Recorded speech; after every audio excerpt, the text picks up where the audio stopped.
Okay, folks, let's go ahead and get started. I want to introduce myself and introduce the president of the club in just a minute. My name is Joe Winslow. I'm the faculty advisor to the Saltwater Anglers Fishing Club here at Coast Carolina University. I'm also a faculty member here, so I have to watch what I say on camera because I work here. In any event, thank you very much for being here. We have a pretty good internet audience expected today as well, so this is going to be a pretty exciting event. Last year, this room was overflowing, and probably we should have scheduled this a little bit earlier. It's nice weather today. A little bumpy offshore, so for those of you who made it here, thank you very much. For those of you who are watching online, we appreciate your attendance, and we will interact with you folks as well. So have your questions ready, and feel free to use the chat module to ask your questions, and we'll mediate those and get those to our guest speakers. So with that said, welcome to Coastal, welcome to the Fishing Club, and I want to introduce you now to Stephen Vanden Heuvel, who is our president of the club, and he'll tell you a little bit about the club and then introduce our speakers. So thank you very much. All right, so first of all, I'd like to thank you for being here, and for the captains who are speaking, thank you, and especially for the people online.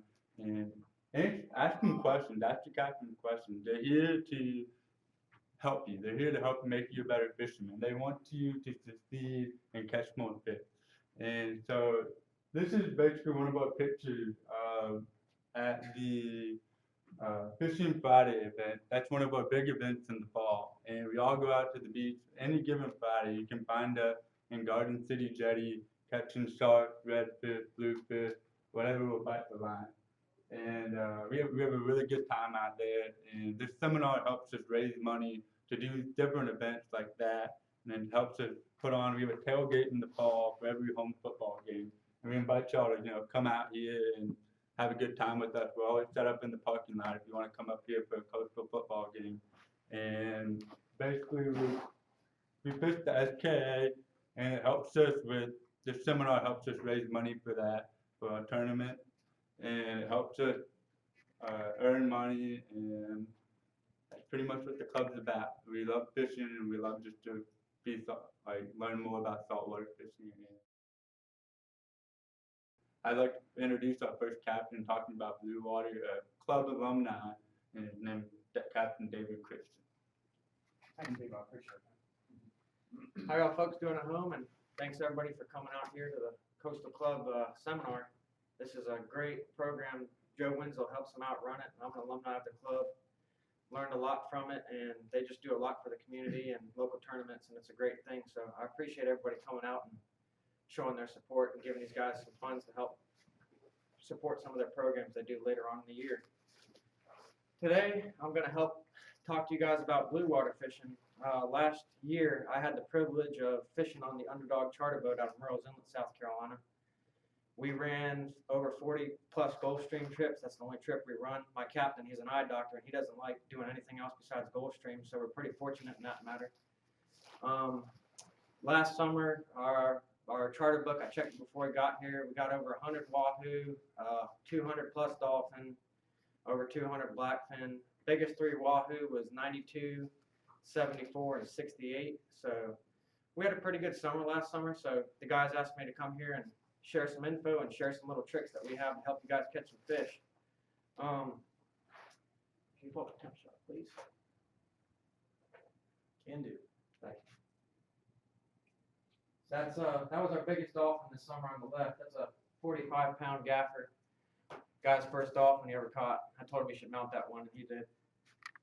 I want to start off with a temp shot. This is a program I like to use. It's called Rip Charts. It's like $99 a year. You can overlay the bathymetric charts on it and your waypoints. So down here, you guys know pretty much, if you're an offshore fisherman in the local areas, you have the Georgetown Hole, Scarp, McMarlin, Wahoo Rock, and it goes on up, 100, 400, Blackjack Steeples, and the same old, it's not on the chart. As you can see right now, the warm water is pretty much a little ways offshore. I've actually got a couple spots marked out there. We were trying to play around with the swordfish on those areas, but it didn't connect for us. But right now, this time of year on our boat, when we get a charter, we're gonna go to where we like to fish, where we have our numbers at, but if we don't get a bite there immediately, we're going straight offshore. We're going to look for warm water. We're not looking for bait, we're not looking for structure this time of year. We're just gonna go try and find the fish where the water's at. And last year, we had pretty good success with that. We were catching wahoo, and most days on the charter, we were in 400 to 500 foot catching wahoo in the middle of April and May. So a lot of boats wouldn't come out there with us, but we were out there catching them. So that's just one little tidbit of information we have. Later on in the summer, when this Gulf Stream current right here, guys, you'll see it almost blend in, and it'll start to come across the ledge. But the peak time we love fishing is when we get the break right on our numbers. This is our favorite area right here, the Scarp, McMarlin Ledge. You'll always see us out there. We'll tell you we're out there. I mean, we always have buddy boats. We try and help them find the fish. We don't mind doing that. But when you get the water, like you'll get like a lower, higher 60, 69 inshore, and like a 72, 74 blend water right here over the Scarp. When you line that up on the bottom numbers we have, it's an incredible thing, because my captain that drives our boat, he'll be up in the tower and he'll look down at me and say, "Get ready." And he'll see the bait stacked up down below on the structure. So that's, if you guys are taking any notes at all, early summer, fish water, go deep if you have to find the fish. Late summer, when the water blends, move inshore and fish your numbers and try and find bait on the structure. That's what we do late summer, because this water is real blended. There's no real good temp breaks here, so we just fish the structure and the bait. It can get pretty interesting though when the stars align. Also too, wahoo fishing, full moon is a big thing for us. We will catch a lot of wahoo up until the full moon, but when the full moon hits, we will see a dramatic decrease in fish caught. So we like fishing up to a full moon, and then we'll hang out for a couple days and relax. But that's pretty much a good shot of, that's actually a real nice temperature shot, better than normal. These are very dependent upon satellites, so if you guys do sign up for like a Hilton's or a Rip Charts or something like that, the satellite information might not always be good if there's cloud cover, so it's kind of crappy in some sorts. I mean, we can't always get a good temp shot, so we got to kind of guess where to go, but that's actually a real good temp shot. But as you can see, the water is way offshore. I mean, this past week I had one of my buddies out of Charleston. He fished the 226 hole, which is way down here, and he caught 2 wahoo. I had one buddy at the Scarp. He struck out, fished all day, didn't catch anything. And we had a boat fish up north, and he caught 2 wahoo, and he was out for 2 days. So as you can see, that right there tells you that the water is not there and the fish aren't there, in my opinion. On our boat, a normal day for us, we were trying to aim for at least 5 wahoo, at least. If we didn't catch 5 wahoo, I was getting yelled at. But I mean, it was making me a better fisherman. But we try to aim for real high standards and try and get these people a lot of fish, because they paid a lot of money to go out there. But we enjoy doing it. But that's pretty much the temp shot. Does anybody have any questions about the temp shot? How to read it? How to look at it? Anything like that? How to adjust it? Make measurements on it? And just another little tidbit, I'll tell you guys something cool I heard the other day from one of my buddies. I had a buddy of mine, he runs a tug, and he was running from San Juan, Puerto Rico up to Baltimore. And he texted me last week and said he saw acres of yellowfin 120 nautical miles off of Charleston, where he was dragging his barge. So the yellowfin are out there somewhere, they're just way deep. Farthest we got offshore this year was 92 miles when we were doing a sword fishing. But we saw some birds working, but we didn't catch any, but they're out there somewhere. But if you guys don't have any questions about the temp shot, I want to jump right into rigging and how to catch these main 3 meat fish. When I say meat fish, if you don't know what that is, in our area, that's a mahi-mahi, aka dolphin, aka flipper, some people call it when we get back to tourists. We have blackfin tuna, and we have the wahoo. I'll talk about each of those 3 real quick and just give you what works for us. Let me start with the blackfin tuna. This is a 50 wide reel. It's got a 100-pound mono top shot. It's back with a 130-pound hollow core braid spliced in, and we run this from the bridge. It's called our bird rig, and what we do is we take our bird with this green machine. and we run it way back. We will dump this half a spool back on the boat from the bridge, which is honestly, I mean, 300 something. You can barely see the bird splashing. And this thing right here, constantly all day long, we'll catch blackfin tuna. We've had very good success with it. We hate for the person that has to reel it because it takes them about a little while, but it catches a lot of fish. This is one of my favorite rigs. But I will give you guys one little tidbit of information that helped us out greatly this year. Fishing early this year, we started fishing the green machine with a single hook in it. And we were catching a lot of blackfins and, bonitas on it and whatnot. But on the rougher days, the fish would pop up halfway to the boat and they would start to skip. And we would lose a lot of fish coming into the boat where the clients were trying to reel them in, and we're like, we got to fix this somehow. So what I did was I found one of those old stretch 30s, which also catch fish, and I took the treble hook out of it and I put a treble hook in our green machine. And basically what that does is on a rough day, it'll hook the tuna 3 places in his mouth, and you can see it skipping, doing backflips. You can take it and fling it in the boat. It's not coming off the hook. This increased our blackfin catch ratio by about 50%, which is really cool. So just throw a treble hook in there and you'll catch a lot more fish, and you won't miss as many fish. Also on the blackfin tunas, I also have the privilege of fishing on 2 private boats out of Merle's Inlet, and one of the boats, he's really obsessed with blackfin tuna. Last trip he went out on, he was fishing 40-pound fluoro to sea witches to catch blackfins. Before he got the 40-pound fluoro back on his long riggers, he was hooking blackfins every time. So another tidbit about blackfins is fish real light and fish fluoro if you can afford it. The tunas really do like the long riggers, but I've always heard people say a tuna won't come up on the transom and eat, but we pull these little squid chains as teasers off our teaser reels. I actually had a blackfin come up and eat one of the squids 10 feet off the back of the transom. So basically that told me the tunas will come right up to the boat, despite what people are telling me. So basically, just highlighting the blackfins, green machine and a bird, way back, half a spool back on a 50.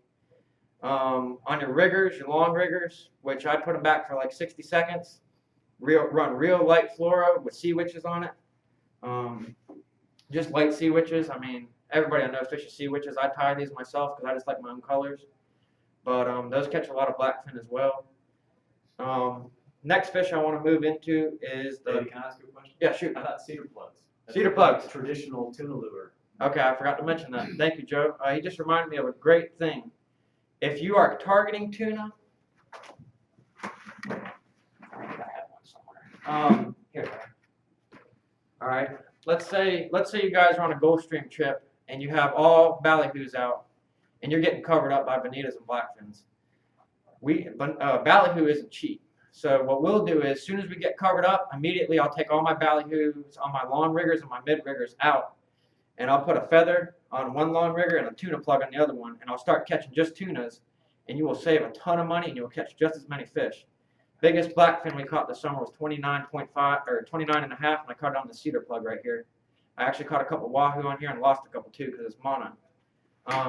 Tuna feather, same thing, just on a long rigger, catches a lot of blackfins. This is the Mexican flag color. It's got a double hook in it, hooks them pretty good. But thank you, Joe, for that point. I appreciate it. Anybody have any questions about blackfin tuna, if I can help you at all? But just trying to target them if you like catching them. I will say this. I love researching fish. I don't like just catching them. I like learning how they feed and how they catch them.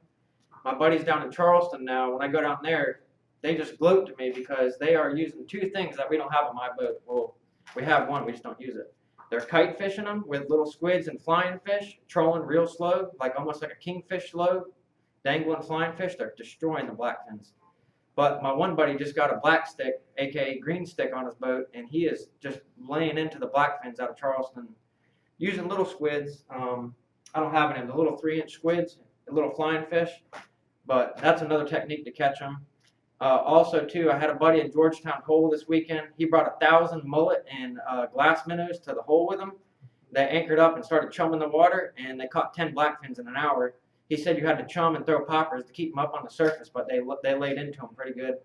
When I go down to the Keys and I'm yellowtail fishing and we're chumming and all the tunas come up, same principle. They just brought it up here and they started doing what they're doing in Florida. So that's another way to catch them too. It does work. I've done it with pogies before, but it's just such a pain when you're on a sport fish trying to bring an on-deck live well just for that trip to store your pogies and your live bait to bring them out there. So something to think about. But let me jump into Wahoo because I don't want to run into Brant's time at all. 8 minutes. 8 minutes. Wahoo, real quick, guys. Keep it simple on your rigs, in my opinion. When I first got on his boat, he had about 37 different rigs. I said, that's not going to work for me. I like everything simple. 1 arm's length of wire. I like running, this is number 12 wire. The reason I run number 12 is it's a lot more stiff, and if that fish goes parallel to the boat and he starts running backwards, if he goes straight up and down on that rig, his tail is going to be rubbing against the wire, not the mono. That's why I like running a little bit longer, and it's still short enough for me to grab it and get to the fish to gaff them with a client that doesn't really know anything about fishing. You have a question, buddy? What size you say a wire was? Number 12. This is number 12 wire. The hook I like using is a 776680. I started trying this hook this summer. You can get a 100 pack of them for $50. It's a great hook. I haven't broke one yet. That 92 pounder we fought him for 45 minutes, caught him on that hook. 776680 hook with a 3/8 weight with a haywire twist. I just use it for king fishing. I just modified a little bit for wahoo fishing. The lures I like using, you guys have heard of blue water candies. Those are great lures. I like using these lures out of New Jersey. I got a friend that makes them. They're called Binnacle Tackle. I use the 2 ounce and 3 ounce. Great lure, catches a lot of fish. One thing I will say about the wahoos is as soon as we started catching them this summer, because I'm just going to try and rush into this, we started cutting the stomachs open of all the fish. Early summer, there's flying fish everywhere. I'm fishing blue and white. I'm catching fish on it. Okay? And the squids are around too, so I'm fishing some pinks too. Blue and white is always out in my spread, but later in the summer when we started really hammering them, one day we had 9 whoos. After the clients went home, I cut the stomachs out of all of them. Every single one of them had little tunas in them. Every single one of them. Started fishing purple and black, started whacking them. So match your colors to what's biting out there. If you see a bunch of flying fish, put some blue and whites out. If you see tunas jumping, busting everywhere, put some little purple and blacks out. Just match the hatch. That's basically what I can say on that. Wahoo fishing. One more thing too. We run a planer rod on there. It's a little bit dangerous. I can talk to you guys about that after this if you need to learn about it. We run an inline planer, which is we'll run the bait out and then we'll clip the planer into it and it dives down. A planer, you can also run it off a cleat with a rubber band, which I don't like doing. That's just me. I will say this. There's been some days out there where we have caught every single wahoo on the planer and nothing up top. One day we had 5 wahoos on the planer and not a bite on top. So that thing can be hot on some days. You just got to play with it. Another thing is too, guys, don't get discouraged when you're offshore fishing. When we have charter clients on there, they really want to catch fish and they think it's catching, not fishing. And we usually have to be we have to leave the SCART by 3 or 4 o'clock to get them home for dinner time. So there's been times when we've been out there trolling, hitting our marks. We've trolled all the way from the SCART to the hole and back in one day trying to find fish for these guys. And all of a sudden at 1 o'clock, this guy he said to me, can we go black sea bass fishing? I said, just give it a little bit more time, man. They'll turn on. An hour later, I had 4 wahoos, 6 blackfins, and 2 gaffers on the deck. I said, hey man, you want to go black sea bass fishing? He said, no, I want to keep on wahoo fishing. But so guys, hang in there. And another thing too about that, if you can afford to do it, or if you have somebody, I know some of the older crowd doesn't like running out at dark, but if you can get on the grounds at first light, you will catch a lot more fish. The last overnighter I did, we caught wahoo in pitch dark before the sun came up, and we caught wahoo when the sun went down. So if you can fish sunrise, if possible, before the sun comes up until the sun goes down, you'll catch a lot more fish. Seems like the fish are more active when it's real dark out. That's just our case on that boat. But last thing I just want to mention quick, dolphin fishing, real easy. Them little dolphins, they love eating their own kind, man. I love green. I will always have green out. My captain hates it when he's driving the boat because I'll have almost green on everything. And as soon as I put these little sea witches out, they get eaten real quick. Key thing about the dolphin is, on a charter, it's real fun. Have you guys ever heard of bailing dolphin before? Anybody know what that concept is? As soon as you bring one to the boat, and he's coming up to the back transom, and you see a little green fish around him, leave him in the water. I'll yell up to the cap, hey, cut the boat off, go to neutral. I will grab a ballyhoo out my cooler. He'll start getting mad at me for cutting ballyhoo up because I hadn't got my squid out. start cutting ballyhoo up, throwing it in the water, and on a spinning rod, little circle hook, little J hook on it, little piece of meat, throw it in the water, start bailing your dolphin. You'll spill up the boat in about an hour. You can catch as many as you want. Little trick is too, if you use cigar minnows, for example, to bail your dolphin, let's say you catch 10, they're still around the boat, you can't get any more in the boat. Switch your bait immediately. Go to squid or something else. You'll catch another 10. You'll fill your boat up twice as quick. That's just a little tip on the dolphins. But last thing I want to close with for you guys is teasers. Teasers for meat fishing especially. You hear a lot of guys pulling dredges for marlin fishing, which I do, but that gets real expensive when you're playing with Linger Pitmans and Maya Epoch reels that are $2,000 to $5,000 a piece, raising marlins. But this summer, when it was really, really slow, we had a lot of success with what we call a strip teaser dredge. This little guy right here, I think it's like 162 fish. We run 2 trolling sinkers in front of it to get it down off a teaser reel. On the real slow days, we'll put this out, and all of a sudden, we will start whacking into some fish. And they will be coming right off the back side of it. When I say that, I fish this naked bait about 2 yards or a couple yards behind this dredge on the surface, and the fish come right to this bait. They're coming up on the dredge, you're raising them on the dredge, and you're catching them on the rod closest to the dredge. So if you guys can't afford dredges, this is a pretty cheap one for what it is, and you don't have to rig mullets and do all the work along with it, but it still raises fish. You can just pull a squid chain. 2 squid chains on each side. I like to run them in the clear water so that you get a little bit more visibility down deep, but these are a good alternative to raise fish too. You pull these off your riggers or teaser reels, and if you don't have riggers, you can pull them off a cleat. But I think I'm almost running out of time. I think I hit most of my stuff I wanted to talk about. Out of time. All right, guys. Thanks, guys. I appreciate it. Thank you, Coach of the Carolina Club, and Joe Winslow. Next up, I'd like to introduce Captain Brent McMullen, PMOIFC. He's up here from Ocean Isle here to talk to you about his different tactics for blue water and how he likes to catch most of it. Thanks, sir.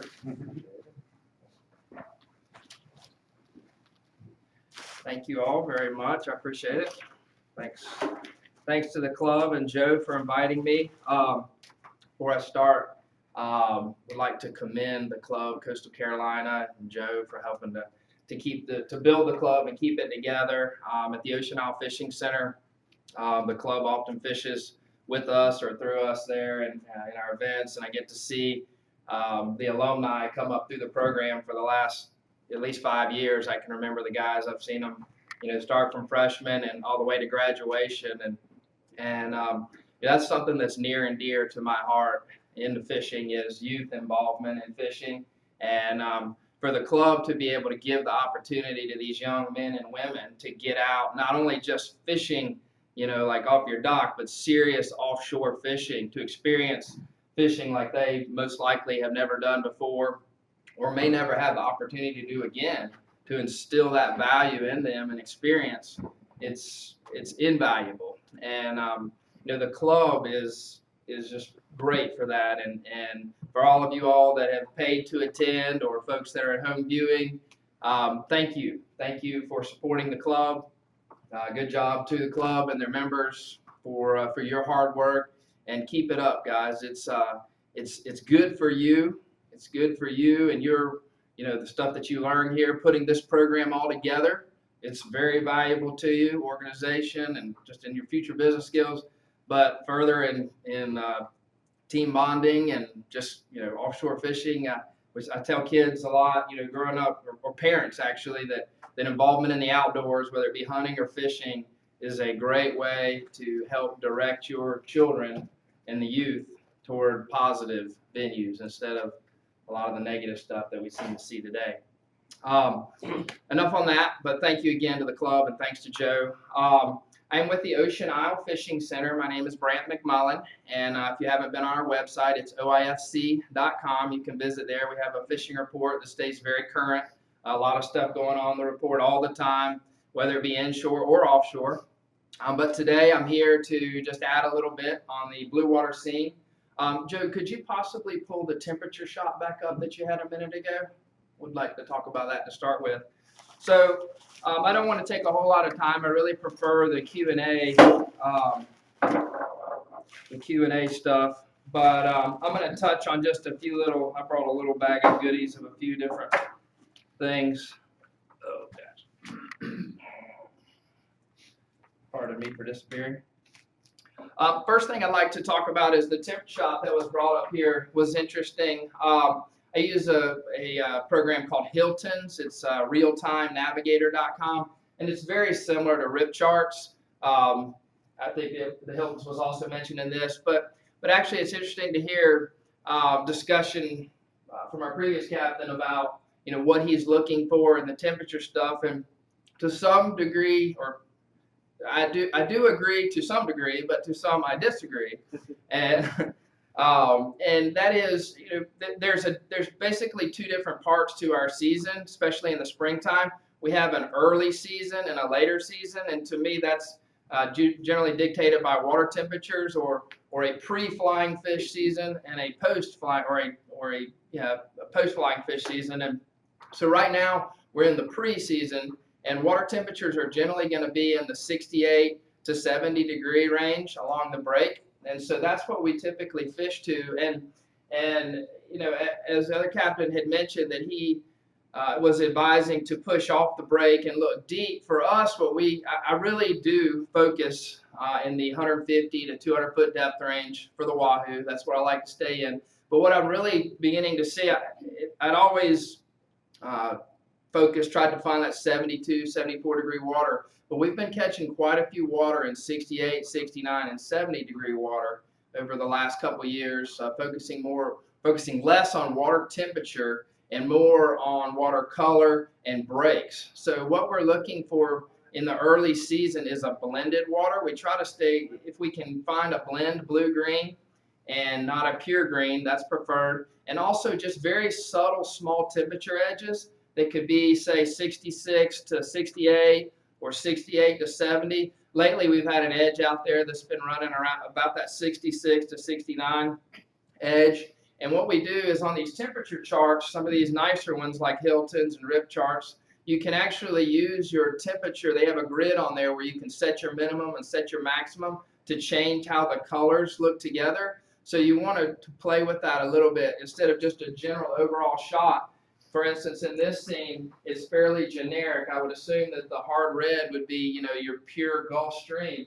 But, rarely up until at least May are we fishing the pure stream. So we're fishing edges, small eddies inside that come up over the break. So if you set your minimum, say at 66 and your maximum at 72, you're actually going to see every little edge in a very defined range along the contour, and that's when we then will look for those edges that pop up over the break. And recently, the captain had mentioned fishing down at the Scarp. We fished the Wynyard Scarp area a lot. Interesting enough, he had mentioned the McMarlin hole, and that was actually our first charter boat. That was the first charter boat that I started running back in, I think about 97, and ran that boat up until mid-2000. And we fished that ledge. It was about the closest spot from Ocean Isle. And, I'm sure we probably weren't the first ones there, but we probably parked enough there and caught enough fish off of it that it just became the McMarlin hole. And it's a great spot. It's the northernmost edge of the Scarp. And from there, we fish down to the southwest to the base of the Scarp. Generally don't get as far as the Georgetown hole. So that's one area that we like to fish, and where we've been fishing most recently. The fishing has been very good in that area. And then we also fish up toward the 100, 400, Blackjack, and Steeples area. Again, focusing mainly in that 150 to 200 foot depth range for the wahoo, which is sort of the early season stuff. Some other parts to the fishing, I guess, if you want to break it down by species, the wahoo, blackfin, and mahi. Just a couple of little tips. Your wahoo fishing, there's a couple things that I would recommend trying. First off, here you go. Do you mind if I borrow your rig? So this rig was shown up here earlier. This is a great rig. Will catch you a lot of wahoo. It was mentioned, I was glad to hear mention of the flying fish and then of the small tunas. So generally, particular early season and then later in the fall, so say March, April, and then again November through the winter time, these wahoo are feeding on small tunas, generally small blackfins and skipjacks, pound. I mean, they'll, big fish eats big bait. And so they're going to key on the dark colors. My favorite is black and purple. A lot of guys will use black and red as well, but the key is the dark color because you're mimicking the silhouette of that small tuna. Now, a little bit later on in May and then into the summer, that's the flying fish. The water gets warmer, the flying fish show. You're going to start using a lot more blue and whites. And honestly, that's not really a good wahoo time, in my opinion. From what I've seen, the wahoo will thin out by May. The dolphin will come in and dominate. And that's typically, we start to use more blue and white. But when I'm focusing on wahoo, black and purple is good. But one thing I would challenge you to try is experiment with some fluorocarbon, some heavy fluorocarbon. Take 1/2 of your boat and fish it with some standard rigging like this. We use, I think, number 10 wires, number 12, but, some length, 4, 6, 8 foot, a straight wire with the lure head. Then take the other side of your boat and run 200-pound fluorocarbon straight to your baits and fish that off the other side. And see, just gauge it, take an experiment and see how many bites you get. See what happens. So I'll let you create your own inferences and experiences, but I would ask you to try that and see what happens. Now, I will say, obviously, with the fluorocarbon, you may lose a lure head or two. The point of the fluorocarbon is it is much harder, so it's a harder line, so it's harder to abrade or cut, and the heavier will also be harder to cut. So, but you will lose some lures, so you might, it's part of the game. But for most of us, by the time we get out there, $10 to $20 for a lure head is pretty small drop in the bucket for the whole game. So you might want to give that a shot and see what happens. Okay. Another wahoo trick, something that's really key to your wahoo fishing. This is very simple. I mean, this is my version of a trolling lead. This is what we make them and keep them at the Ocean Isle Fishing Center. It's called a wahoo bomb, and this is just a glorified egg sinker that we've taken and adjusted it a little bit, flattened it out so that it would be more hydrodynamic. And but the neat thing about this is a lot of guys you hear are using trolling leads, and when you're wahoo fishing, getting your bait down some under the water, whether it be just a few feet, can make a huge difference in the number of fish that you catch. But the problem with a trolling lead is you have a lead with 2 swivels on the end, and then you have to create a leader to the bait. Now, I've seen guys not even use a leader, just take their lure, 4, 6, 8 foot, hook it onto the back of the lead and fish. You will catch fish, but they'll really be biting when you do. So when they're not biting, you won't catch fish. So, and that's the whole trick, is to be able to catch more fish when they're not really hungry. So creating distance between your bait and the lead is important. So a lot of folks will take their trolling lead and then add a shot of 20, 30, 40 feet, say 150-pound leader or so. Well, that's great. You will get bites, but when the fish comes to the boat, you've got another 30 to 40 feet, and that's a big problem of hand lining. If you're charter fishing, then that's a pain because you're robbing the angler of part of the fight, and they want to fight. That's one problem there. Certainly wrapping yourself up in a lot of line is a problem, and certainly the fish has much more opportunity to get away when you're trying to hand line him at that point. So what we do, this lead here, getting back to this, it runs in line. It's got a hole that runs through it. All that we do is thread this on our main line of our fishing rod. We tie our rig on, and then we can hold the line in the weight in our hand here, let the bait out as far away as we want it, 30 feet, 50 feet, 100 feet, whatever. And then all you have to do is take a small rubber band and half hitch it behind the weight here, take the hanging loop and bring it up over the front of the weight, and it'll lock it in place. Okay, it will keep it from sliding. Then I let it out. If I fish it on a flat line, it's achieving maybe 3 to 5 more feet of depth than just fishing it on a regular flat line, which I promise will make a huge difference on what you're catching. Or obviously, the further you let it back is the deeper it's going to go. You let it back 50 feet, it's going to get down probably 10 feet. But anyway, when you bring the fish up, all you have to do is take the rubber band, pop it off the front of the weight, and start winding, and the whole thing's going to go right down to the fish. So there's never any touching the line. Okay, and this is a really valuable. I mean, you can do this with egg sinkers, an 8-ounce egg sinker, for that matter, a 4-ounce egg sinker. I mean, anything. But I really like this, and I encourage fishing this style. Yes, sir. What would a typical spread look like on your boat? Yeah. Okay. So a typical spread. Quit jabbering. Just get down to it, right?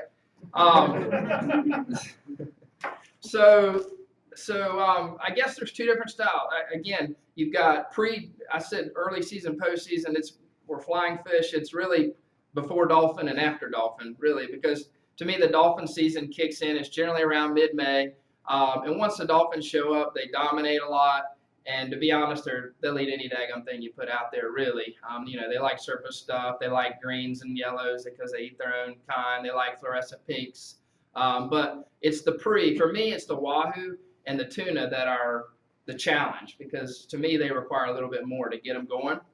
And so we typically catch our tunas on our far away stuff, and our wahoos will bite close. So for us, a typical spread is maybe a couple of the weighted lines using my wahoo bomb here will be flat, okay?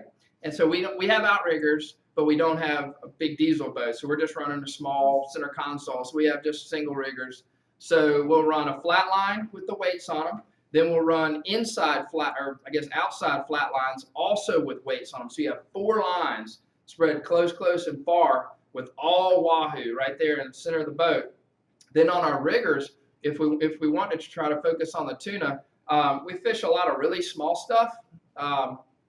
The green machine that was pulled out earlier is very effective here, but I also really like to use, this is just plain and simple, just a little squid skirt, and you just throw a little 1/4 ounce in it, and it works. I mean, these small baits are incredibly effective for the blackfin. You can use very small feathers as well. The concept is that these tunas are feeding on small squids and small flying fish, and they like to bite far away from the boat typically. So the only problem that you'll find with these small baits, another thing that's really good is a Clark spoon, like a number 2 Clark spoon. They'll crush it. But your problem with fishing these little bitty baits and those Clark spoons is no weight.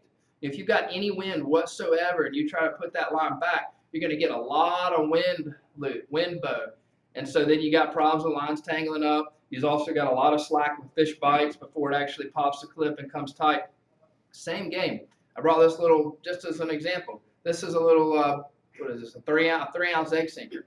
If you take this little egg sinker and fish it just like I just talked about with this wahoo, you slide this on your line, you let your line run through it, you fish you a little small bait like this, let the bait on back there 30 feet, and then take you one of these little bitty, these are just like, what they call them, braces, rubber bands, just a little bitty rigging, teeny tiny rubber bands, and half hitch it on your line. You can in essence make weight in front of the bait without disrupting the bait, because this weight's going to be a good 30 to 50 feet away. So you're going to catch it'll get the bait down under the water just a little bit, which is what the tuna like. Fishing a small version, you're going to smoke them on the riggers like that. And then my shotgun, it depends how I'm leaning. If I'm focusing more on the wahoos, I do like to fish a wahoo bait way back. It's very effective there.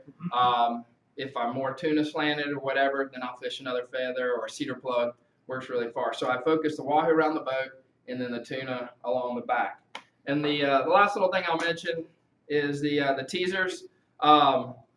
Like was mentioned earlier, there's certainly fancy ways to go about this with dredges and all sorts of stuff.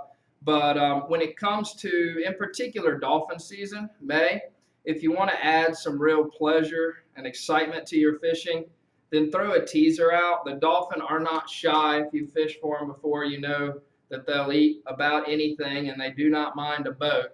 And so if you'll fish a squid chain off the back of your boat, maybe 30 feet or so, then what we actually do is on the back of the chain, we'll fish an islander, and we rig a hookless ballyhoo back here, a large, and it just adds a little bit of flavor and a little bit of wiggle to that rig. And the fun part about it is, there can be a lot of dolphin, but once you catch so many, you start trying to add a little bit of pleasure to the thing and, gaming it a little bit, trying to have fun and maybe even feeding the fish as opposed to just having them, eat anything that you got out there. So they will come, especially the big ones. The big bulls, you'll just see the top of their head, and they'll come right into the back of this teaser, keep you a little pitch bait in the boat, a small TLD 15 or a 25 at the biggest, 30-pound test with a little ballyhoo, just flip it out, and you throw it right there to him, watch him eat it, hook him up. It's a lot of fun. You'll also catch sailfish, and you have to watch out because every now and again a blue marlin will pop up there, and you don't want to throw a TLD 15 to him, or you'll just be watching him. But it is still really cool to watch that experience. So just a few things. I've jumped all over the place, but one last thing is that when dolphin season comes in, that is when you don't want to hold yourself to the break. You don't want to hold yourself to fishing that 150. You want to get off. You want to find the core water, which in this shot is like 1,000, way the heck out there, 100 plus miles on here. But the core water is going to come in generally up over the 100 fathom edge.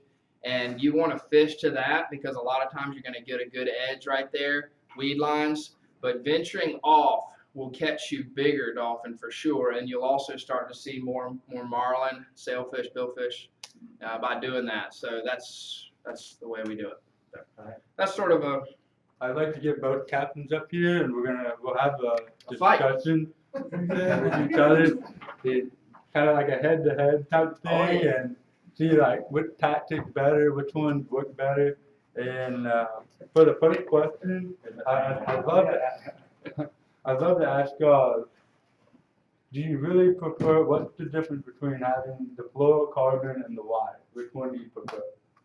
Why? Which one's better and why? Go ahead, No, sir. I'll just rebuttal to him earlier, guys. I like his point with the fluorocarbon. You will get a lot more bites on it. I used to fish fluoro. I won't do it anymore just because I cannot stand seeing a wahoo right behind the boat, chomp through it, and break off and go swim away from the boat. Just kill me.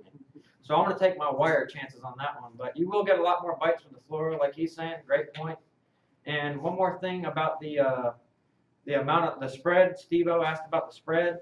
We do have a diesel boat. We have riggers on it. We fish. I'm the only guy on the deck, and with charter fishing now, I know it can be done. So don't think it's too many, but we get a lot more bites. I fish 11 to 12 lines by myself, and most wahoos I put on the deck was 5 for 5. They were all 20 to 30 pound class fish, and the most dolphin we hooked at once was like 8. So the bigger the spread, the more lines in the water, the more bites you're going to get, the more pain in the butt it is to keep them tangled and not from crossing each other, but you'll get your bites. But I like the wire, so that's why. I wouldn't argue more baits in the water will help. Regarding the fluorocarbon, I'd rather get 20 bites and catch 10 fish than get 10 bites and catch 5 fish. So that's my look at it. But it may cost you money in your lure, so you have to decipher whether that's worth it or not. And there will be heartbreak.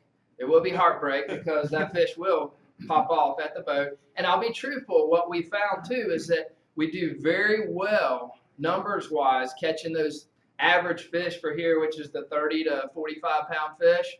We'll do very well on the fluorocarbon. But we do lose more of the large fish. I will say that up front because those big fish, they eat the whole thing. And so we catch a few, but we will lose some of those biggest fish. And that's something you got to weigh whether you're willing to do that or not. So there are pros and cons. But on a super slow day, getting any bites over no bites is a good thing, or a few bites.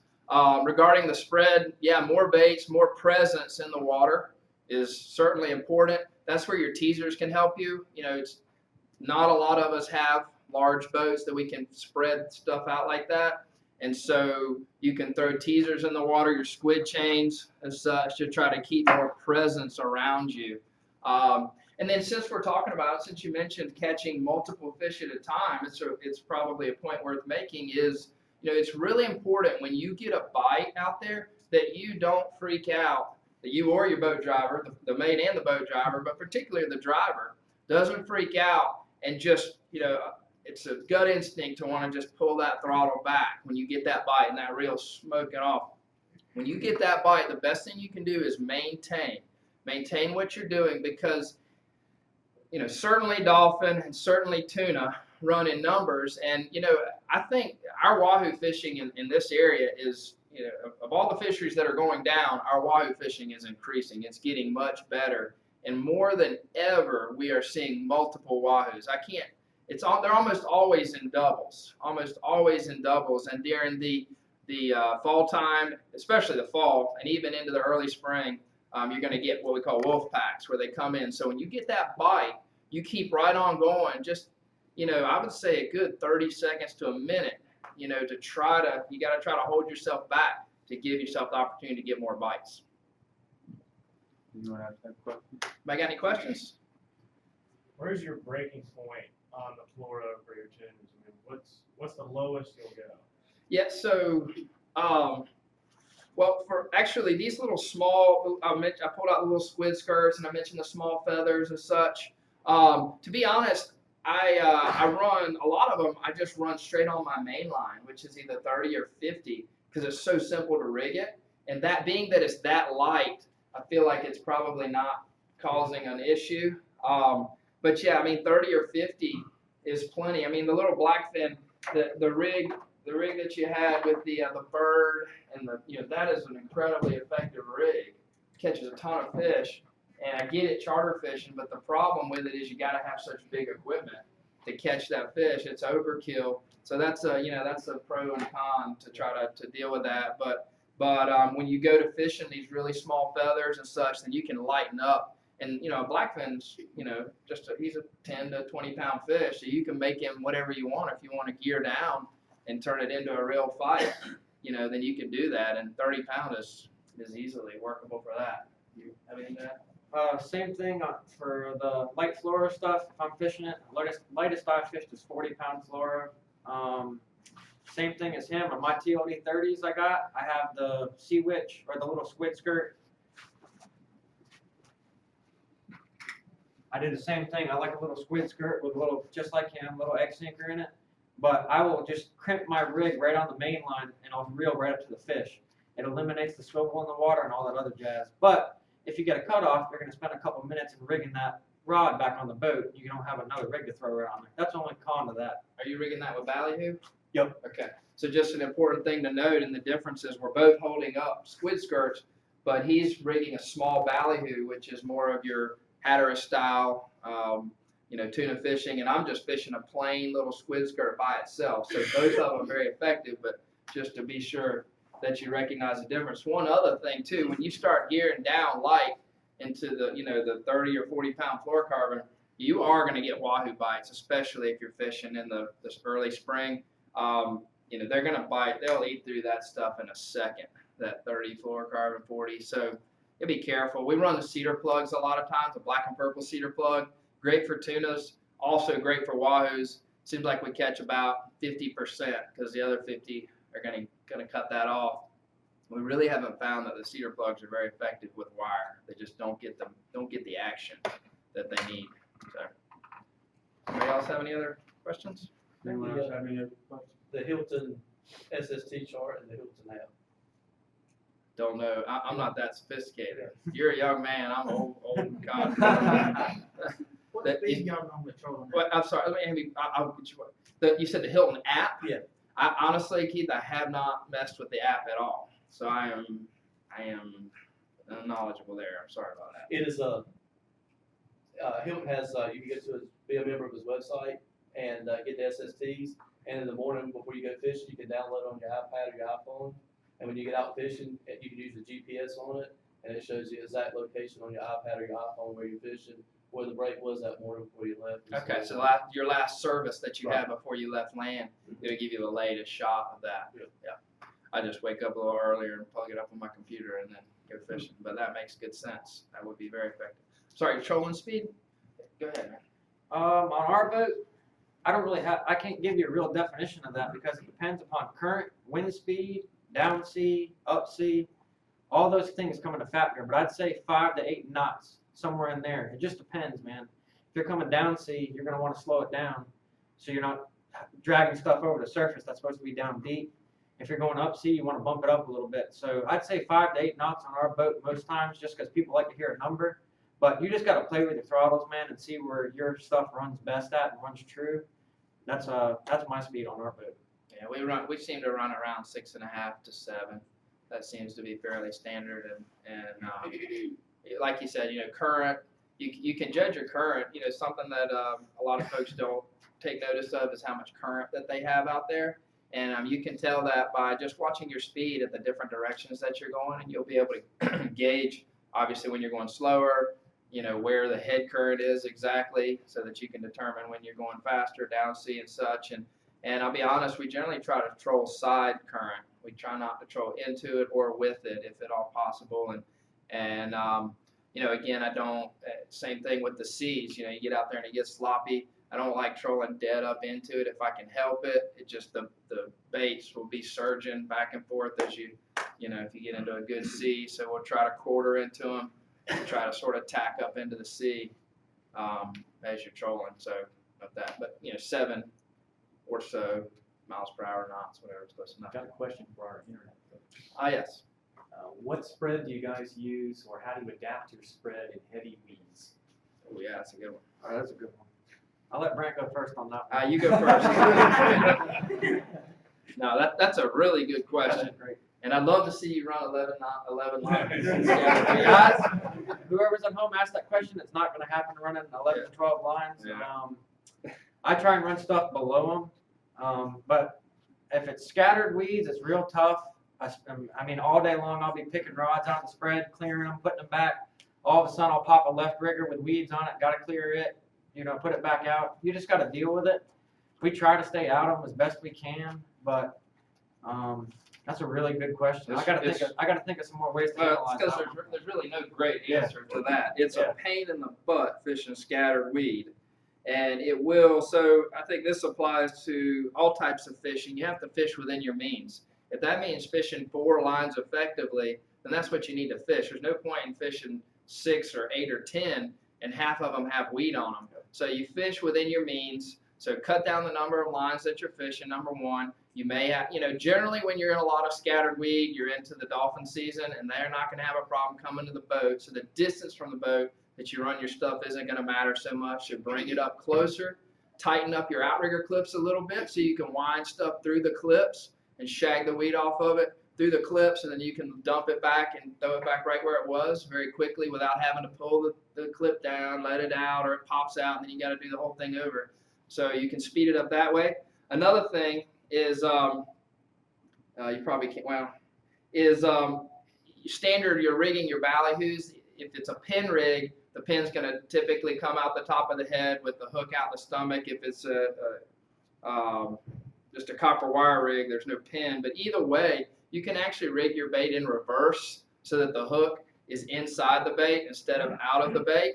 So you can, when you go in through the gills, you'll go in and then come out immediately right there, and then flip the hook and come back in so that the hook is actually pointed inside of the bait as opposed to out of the bait, and that will help what you're doing a lot. It's not perfect, but that will help what you're doing. And then you can even, like they do with plastic worm fishing, when they have embedded hooks, they'll kind of push the hook till the tip is just right at the bait, the back of the bait. If the fish bites on it, he's going to squish that bait and get that hook. So that's another thing that you can do.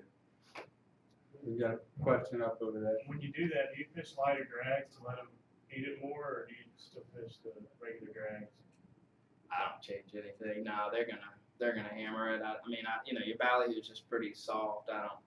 It doesn't. I guess it would certainly affect you if you had a billfish bite. Then it's probably gonna mess with you a little bit. But your tunas and your dolphins, certainly the wahoos, they're gonna get that bait. What drags are you fishing? What drag are you fishing? Oh, I wish I was technical enough to give you a pound. Yep, I can't either, man. I would do it by feel. I would, if I'm gonna put a pound, I do. I know pounds. The only time we gauge our drag is bluefin fishing, and that's usually, so it's probably like maybe like 10 pounds, maybe or so. That's actually a good point. The drag. I did want to mention that. How many times, if you've been fishing, offshore fishing, wahoo fishing, I ask you the same thing. I'll ask you this question. Do you have a problem with wahoo biting, smoking it down, and then disappearing? Do you see that? Yeah, I've seen that a lot. I will say this, and then I'm trying to jumping back and forth here with the drag question. Well, yeah, I sort of changed. Yeah, changed I topics, got, the drags, I like fishing, like he said, maybe if we could figure out a weight on it, it's probably around 10 pounds on the strike button. But me on my boat, I'll fish it a little bit lighter when I get the bite. And when I get the bite, I'll let him run with it for a second, and I'll slowly push it up and sink that hook into him. I don't like fishing real heavy on the bite. That's just me personally, and I have a lot of friends that don't like doing it, but that's how it just worked for me. Another thing too, with that drag question, on our boat, we've got so many rods. I know a lot of people, oh man, bite, bite, bite. They pick up the rod and they want to go put it in the belt and go chase the fish down. When I was king fishing, I learned when that rod holder is up in that T-top and you get the bite, you don't grab that rod. You let it run for a second. You watch that rod. I do the same thing wahoo fishing. When that fish hooks up, I'm leaving it in the rod holder and I'm letting him burn it down for a second and I'm watching it.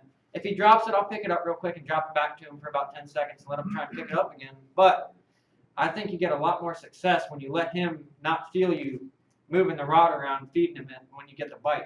Just let him watch it for a minute, let him eat it. That's my suggestion on that. But what was your second question? Yeah, so I was just actually posing a problem to you that I have, which is getting bites, strong, hard bites, obvious hookups from wahoo, where they take it, but then they just go away. I mean, is that something that you see? Because I see it a lot. Yeah, we have seen that too. I haven't really found a way to combat that at all. I drop it back as soon as that happens. You're not gonna get some fish that come back. But what he's saying is with the wahoos, I've seen that a lot with dolphin too, and you'll see a lot more quicker reaction on a drop back for a dolphin than you will with a wahoo. So don't be afraid to drop it back maybe once or twice or even for like 20-something seconds, and you might get that bite back. Right. But I have seen that a lot too, what he's saying. I haven't really figured out a way to combat that. Yeah, so that's kind of what I was leading into. I was curious if you had found an approach to it. The initial question was regarding drag pressure. And so it's something that I have been playing with because I'm, frankly, I'm fed up with getting super strong bites and big, obvious quality fish on, and then they leave the planet with the bait and everything, and then they just disappear. And and it's always on that initial run, and I've been working the drag to try to determine, and I think what I'm determining is that I like to set the drag much heavier than I might do so with, say, dolphin, for instance, because if you'll examine a wahoo's mouth, it's very bony, solid bone all through there, and so what I believe happens is that wahoo he hits the bait, and he's not playing. I mean, this isn't a deal where he comes and nips the tail. I'm not really referring in drop back situations where you get a bump or a knockdown off the rigger and no fish, where you might be able to drop something back to feed him. I'm talking fish on, for a substantial, 15, 20 seconds, and then he just disappears. And so I've been adding drag and finding, I feel like, not inconclusively, that by applying additional pressure that possibly I'm having more success, jamming the hook into the fish's mouth. And, to be honest, I guess he's either going to get off or he's going to get on, and, when you tighten that drag. And so, my belief with fish that miss baits is that most of the time they're not of quality anyway. Most of those fish out there, you're pulling around a little bait like that, if they want to eat it, he's going to eat the bait. It's not really a cutting the tails off stuff, so they're going to get that bait. And you did mention dropping back to dolphin. They're easy. They're drop back fish. I mean, they're going to eat anything, and if they don't think they got it to start with, you can just feed it right back to them. And heck, I mean, I've had them on a couple minutes and they let go, and then you can just feed it right. There's probably 5 more swimming with them. But anyway, back to the drag. Jam it up for a while. I like going lighter. Just going back to it real quick. I think that with us, starting lighter when the wahoo hits, letting him almost not even feel it there. I mean, I'm gonna try it. It's real risky. I'll tell you guys honestly. The guy that drives my boat, Sean, he got real mad at me when I first started doing it. But I would have the drags down low, and the fish would hook up. He'd actually oh, I got the bait. There's no hook on here. He'd start running with it, and I would slowly push it up and just hook him real good. And I'm starting to think almost like when you're doing a circle hook, you let them run with it when they're going the opposite direction. Yeah, kind of. I guess if you're like sailfishing or something. I'm just saying it's the same principle. You're not going to have high drag at the very beginning. You're going to want to go and then have it sink in. I mean, if you went for example, just throw out something there. If you went up to pull something with a truck, or I was on a tug of war with Brent, he wouldn't want to show me all the strength from the beginning. I'm gonna be like, oh man, I'm screwed. If I came up to Brant and he had a rope and I started pulling on it, I'm like, oh man, he's not as strong as I thought. I'm gonna run with this one. I start pulling it, and then all of a sudden he starts using his strength on me. I'm already done. I already used all my strength. That's my principle on it. It's worked for us pretty well. I'm gonna try it. But, I'm open. I'm absolutely open. I think try it, that man. is- See what happens for you. One more quick thing. 20-pound wahoo will run you across the ocean. That 92-pounder we caught, one long run and done. Those fish are old and tired, in my opinion. They will dump your reel, and then they'll just lay out there kind of dormant. You can almost crank them right to the boat. We've had 20-pound wahoo run us around forever, just doing circles around the boat, trying to pass the boat. So be careful with the little ones. And one last thing. My buddy Nick Palambi in the fishing club, this is for you, buddy. Wear boots or closed-toe shoes when wahoo fishing. I cannot stand seeing people barefoot with a wahoo on the deck flopping around. You will tear a foot open. You will get a hook in your foot. Something bad will happen. Just wear boots or something to protect yourself, guys. Wahoos are very, very sharp teeth. Yep. They have very sharp teeth. Our buddy Nick, he got a hook in his foot. 2 nights before that, I told him he should wear boots. So that's all right, man. Thanks for having us, guys. I appreciate it. Thank you, man. So next up is one of my favorite events. I think we have some of the best captains in the area speaking. And we have the 2007 FLW National Champion, Captain Joe Winslow of Hooligan, and we'll have the 3-time SK National Champion Brent McMullen speaking about the different tactics for king mackerel fishing. And I'd like to introduce the current fishing team captain on the Hooligan, Captain Joe Winslow. We're actually doing this a little bit different than the previous session. I'm not going to speak and then Brant speaks or vice versa. We're going to be up here at the same time, and we're going to use an old presentation that I had just as a basis for discussion. So Brant, come on in here. And Steve-O, will you click us through on this here, just for background reference? I'd like to say something. We're gonna wing this. Okay? It's gonna begin right now. But before you do that, I get to say how much of an honor it is to be standing next to somebody who's won not just 1, 2, count them, 3 national championships. I mean, I'm not worthy. Yes, Not worthy. Well, I appreciate that, but you just trumped me. You know, I was going to say that very same thing for years. I followed you around and sniffed your fuse, trying to find you and chase you and figure out how to catch fish like the Hooligan and Joe. So what an honor, Joe. So I just thought we'd get the niceties out of the way because Okay, we don't I mean just want to any get of all this. that out of the way We're because just I plan to get kind of mean and nasty here. So There we go. I want to hear the good stuff. All right, that sounds great. Go ahead. We don't need to bore you with an academic discussion about king mackerel biology, but I think it might be something that we reference later in the discussion. They spawn multiple times a year. That's kind of interesting. Offshore is what the scientists tell us, and that may factor into some of Brant's secret strategies for where he's catching these fish at select summer tournaments, supposedly in deeper water. So we'll see. Go ahead, but I guess our first topic here is tackle. So Captain Brant, tell us what you like. Yeah, I go with the keep it simple, the KISS method, keep it simple, stupid. And we don't use highfalutin, high dollar gear, to be honest. You know, the basic standard, I think, is pretty much a standard in kingfishing is a 7-foot rod, live bait action, which will be a fast tip. And the fast taper tip is important because of shock absorption that you'll need. It looks, Joe, is this your rod and reel? Why, no, Brant, it's not. It's product placement. Custom OIFC Star King Mackerel live bait. Well, I was going to be honored if, in fact, you were using an OIFC rod and reel. But even if you aren't and are not willing to admit it anyway, we do use the fast taper tip, which is going to have a lot of shock absorption here for the bite.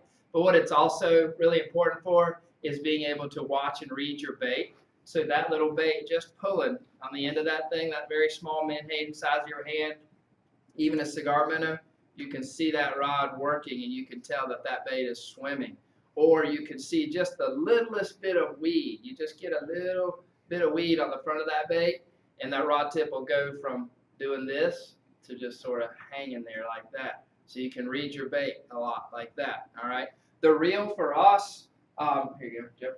The reel for us, we use Speedmaster, Shimano Speedmaster. It is a tried and true workhorse reel, good drag system. The gear system is very heavy duty. You know, it's smooth, it does the job, and to be honest, when they do start to go bad, they're inexpensive enough that I'm not talented enough or smart enough to work on fishing reels, so I usually just pass them on and get new ones. So, but this. Well, not all of us are lucky enough to own a fishing tackle. Not all of us are smart enough to be able to work on one. Well, but you have to be a professor to do that. Yeah, well, trust me, we don't get paid enough. I just said that on camera. Probably gonna get in trouble with that. Anyway, I get razzed sometimes for having these fancy gold reels. These are kind of old news now, but when they first came out, the Shimano Trinidads were a pretty hot item. And I used to fish the Speedmasters exclusively because they're a fantastic reel. Except for one Achilles heel, it drives me crazy. You know, you don't keep your reels long enough probably to have this be an issue with you.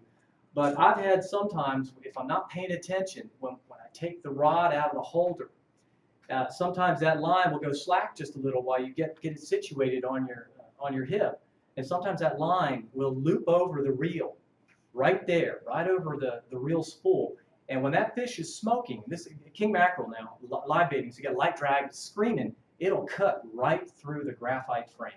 I've had that happen. And that's the main reason I switched over to metallic reels. You know, the Torium is another really good reel. That's a few steps up from the Speedmaster and not quite the same price tag. I don't know. Professors might not make enough money, but they certainly make enough to buy a Trinidad because I cannot afford one because they are very. Oh, don't give me that. Don't give me that. But they are. I will attest. I would rather have those. Maybe one day I'll get to have them. But they are, no question, exceptionally smooth. I mean, you know, other manufacturers certainly make good quality stuff, Daiwa and Penn. You get your metal frame reels. But I think back to this stuff screwing around, the gist of it, though, the lock capacity and the drag system are really important. We're looking, for me, about 400 yards, a 20-pound test is what you're standard looking for capacity. I think the Trinidad might even get more than that. But the capacity is important. 20-pound test, standard for us. People say, for instance, fishing in the Gulf, that's where we've won our 3 SK National Championships, is fishing in the Northern Gulf, and the fish are bigger. And I often get the question, you know, what kind of gear do you use there? Do you gear up? No, we don't. We use the exact same rod and reel, same line, same everything that we fish here. Because I'm fishing for a 50-pounder there, and I'm fishing for a 50-pounder here. So it's all the same fish, same gear. You know, I guess maybe a difference is that you're trying to push through more quantity of fish down there, so you're catching more fish faster. But to be honest, I found that the 20 is just quite adequate for what we're doing down there. So we don't. Do you use heavier gear when you go down there, Joe? I use 30-pound tests year-round. Okay, so 30. Okay. If I make any adjustment, it'll be in the fluorocarbon Top Shot leader. And that's it. But mostly because I'm just lazy. I just don't feel like respooling. And again, I don't own a tackle store, so I don't have 12 Speedmasters. No. Pre-spooled with every different poundage. We look like Kevin Van Dam with we got 6 rods on the deck Exactly. here. We just pick up whichever one we want. You know, pink lines, green He carries lines. rod caddies. We got to determine whether buying pink line, green line, smoke line, high vis line, 20-pound fluorocarbon, 30-pound fluorocarbon, 40-pound, 20-pound wire. So we got every rod rigged with everything. We just throw it out instantly. Yeah. No, that's not really how. That's very scientific. That's At the end of the day, it's pretty simple. I mean, you pull a live bait on light tackle gear. We like 30-pound test, and if we're fishing down in South Florida, we'll actually put lighter fluorocarbon leader down in it because that's just a different region. But in our waters here, for us, we're just pulling 30. And why are you fishing fluorocarbon, Joe, on the end of your main line? What's the purpose there? Well, it's similar like what you were talking about, you and Dave were both talking about in the previous session. Fluorocarbon is a lot more abrasion resistant. And a lot of people feel like when a king mackerel comes up and attacks the bait, he'll take off on his rocket run. And that tail, if you look at the tail of king mackerel, it's got some real sharp edges to it, and it can, if he's swimming hard enough, it can flip the line and cut the line. If you're pulling 15-pound test or 10-pound test like some of the South Florida guys do, you'll hear the concept, or you hear the term tail whipping, and that refers to the tail cutting through the line when it's real thin. So we like it for that reason. But the main reason we do it is because a lot of where we fish, at least certain times of the year, is overstructured. And you're constantly culling through junk fish. By junk fish, we mean typically sharks and amberjack and barracudas. And with the 30-pound fluoro on there, I feel like we can just horse it and get it in right away, because the bite of a junk fish usually can be detected immediately and distinguished from a king mackerel. But before we go there, here's a pop quiz for you. This is typical live bait rig with bait of choice around here. We got our little rubber pogey here. A lead hook, it might be a single hook here, or it might be a treble hook. What do you pull? I pull trebles. Okay, that's what I typically do too. Yeah. But my question to you, the quiz today, is where does the stinger hook go? Now this is a 3-hook rig, mostly because, and I would have cut it off, and I don't have my snippers with me, so I grabbed the wrong rig bag. But where do you put that hook? Tell me where that goes. So since we're talking rig dynamics here, a couple things, and we'll just use this, even though you said this isn't maybe typical for you, but I don't like a single nose hook. I use typical Menhaden rig is 2 trebles. And the reason being, if you catch a large fish, you will notice that almost every time any fish of size will be hooked with the front hook, the nose hook, and that's what will be in his mouth.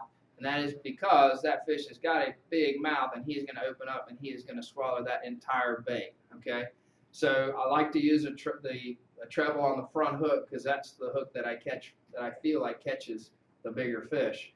Then, of course, every rig, a typical rig is a 2 treble stinger hook. So for us, I guess, Joe, it depends, but for us, typically, we hook them right here across the bottom, like that, okay? And that's contrary to what I see a lot of people do, up top, which is going to be right here across the top of the back, okay? And so for us, the reason why we hook them in the bottom is because we are slow trolling that fish along. And remember, we're not pulling him, we're just guiding him. So that fish is going where he wants to go, okay? All right, and so he's pulling along, he's swimming all nice and fresh. Well, as soon as he sees danger, he's gonna flip out, okay? And he's gonna speed up. So he's swimming back here, he's swimming, give me a little slack here. So he's swimming back here. Well, and you're pulling here, as soon as he sees danger, he's going to swim just like this, and he's going to start swimming up your line, and then he's going to cross here, and he's going to cross here, and if you have your top hook on the back, he's going to cross there, and he's going to catch that line, whoops, anyway, and it's going to foul him up. Just like that. It's going to grab that line, and then now you're going to start pulling him sideways, and the event is over. You've lost your chance, and that drives me nuts. Yeah, I don't like it in the top either, for a different reason. All right, tell me. And that is, if you're pulling it with the hook up top, a lot of times you're going to get strikes from the bottom. And how many times for those of you who've done live baiting before, you brought in the live bait after you heard the reel go off, and there's a nice triangle in there, and it will look something like that. It's wide at the bottom, but it pinches up toward the top. Nice little pyramid going up. And your hook is up here, and it was outside the bite radius. And that's one of the main reasons I like to keep that hook down here in the bottom of the bait right there, because it's in that bite radius when he strikes from the bottom. And just ignore this dangling hook here. The other reason I like it is there's really tough tissue on this fin that's just in front of the anal vent. It's very, very tough there. And so I find that when I jam that hook in there right, it doesn't like to come out. And sometimes it'll even survive a strike and stay in position instead of dangling free.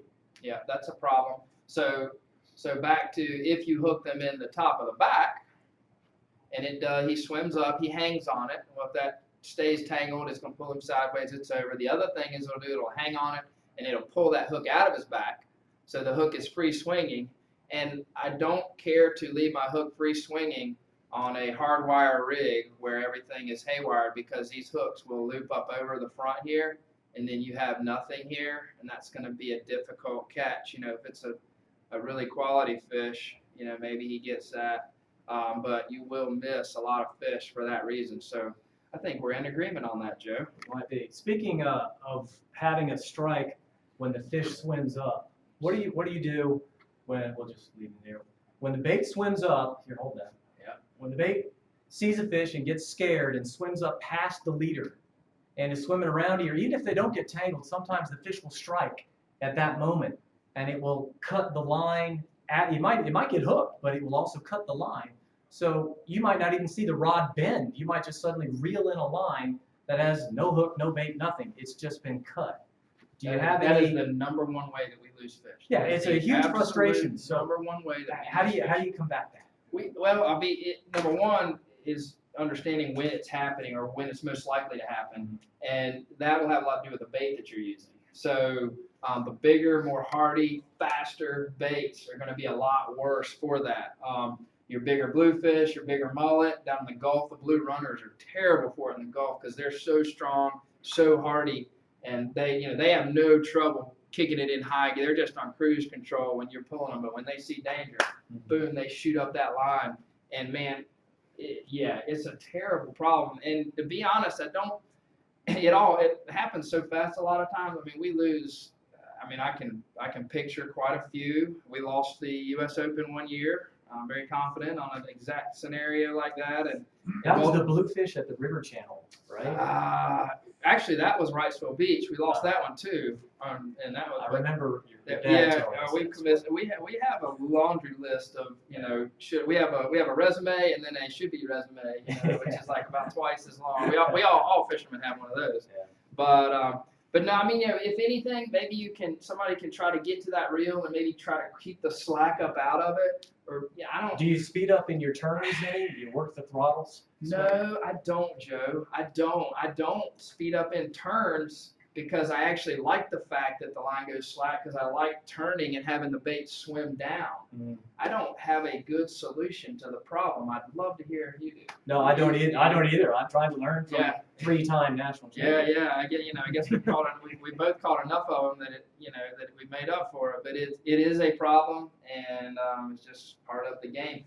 Some people will fish a longer wire leader, to try to combat that. But I think that's going to hurt your bites. The number of bites you get by trying to extend your leader too long. So no pretty answer there. Yeah, but it will happen. I would it will agree break with your that. heart. It will break your heart. On this rig here, you'll notice that I don't have a skirt or any type of attractant. It's just a bait.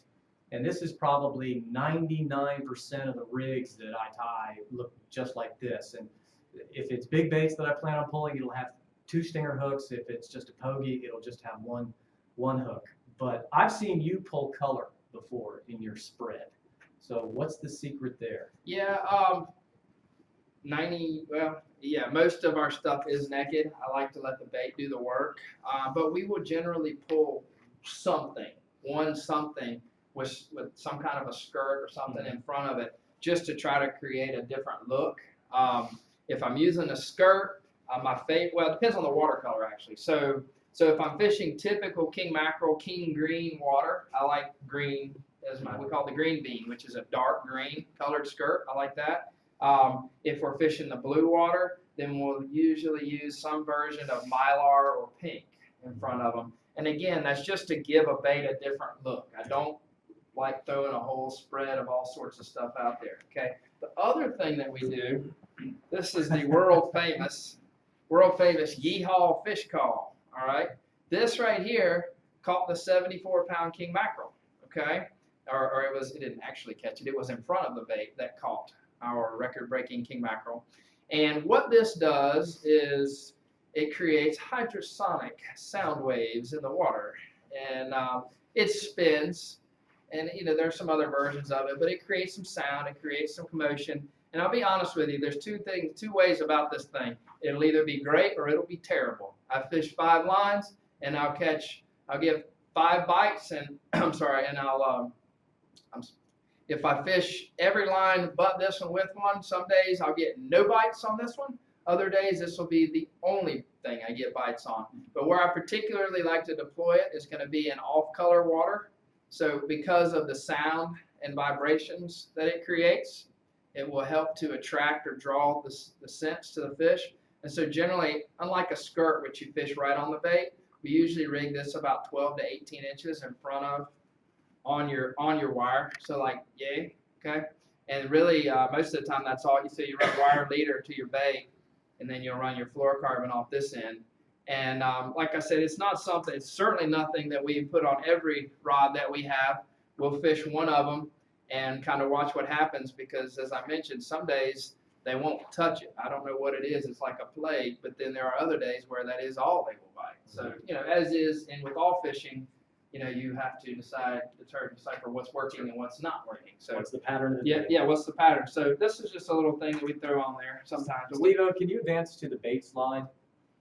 Yeah. Go ahead. We have a bait slide up there somewhere. What are some of the preferred baits in our waters? We get asked those kinds of questions a lot, and you guys probably know a lot of the different kinds of baits we have already. We got the menhaden, obviously, #1 forage fish in our inshore waters here. But what else do we like to pull for king mackerel? Mullet, absolutely. What else? How about offshore baits? Cigar minnows. Cigar minnows. Those are some of the big three. What about our bluefish, right? Aren't those some of the most prevalent live baits that we tend to pull? Obviously, we also sometimes pull eels or ribbon fish, this big silver ribbons that have about 5 or 6 hooks in them, and we drag them dead because it's hard to catch them live, or at least keep them live for long periods of time. But my question is, let's go month by month. Let's say it's June, and it's the Jollymon King Mackerel Tournament, and I want to win, or I want the students to win the Jollymon King Mackerel Tournament this year.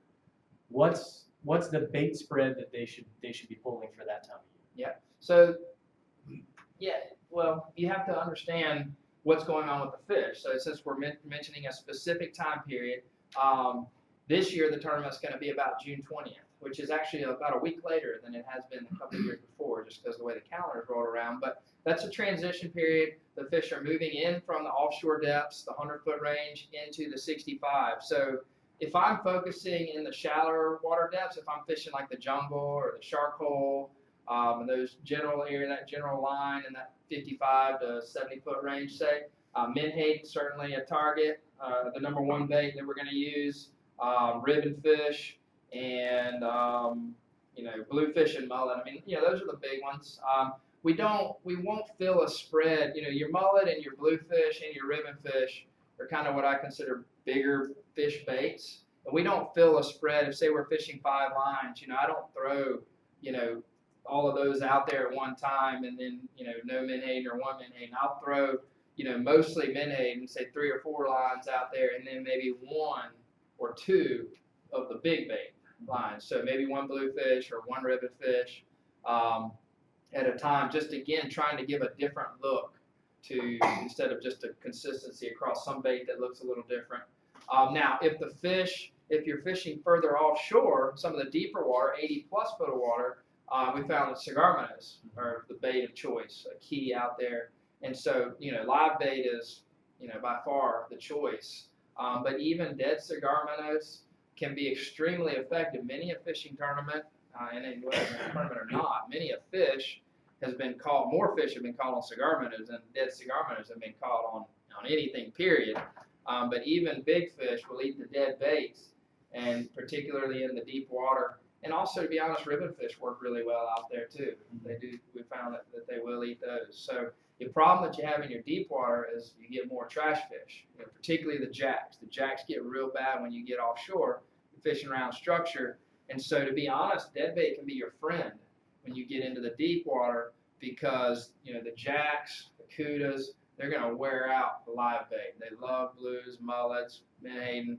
So you throw out a dead cigar minnow or ribbon fish, they'll eat them, but you can usually fish enough that you'll give a king mackerel a chance to bite. So Back when they used to have the Swansboro tournament in May, around Memorial Day weekend, it used to kickstart the Carolina tournament season. And sometimes the menhaden just weren't around. And even back then, when that tournament was scheduled at that point, they moved it to the fall later. But originally, it was a Memorial Day tournament. And sometimes pokies were tough to catch that time of year. And I know pogies had a lot of commercial pressure on them at that point too, especially on our southern beaches. So a lot of times for that tournament in particular, catching your bait ahead of time was a struggle. Menhaden obviously don't keep very well overnight in pens to begin with.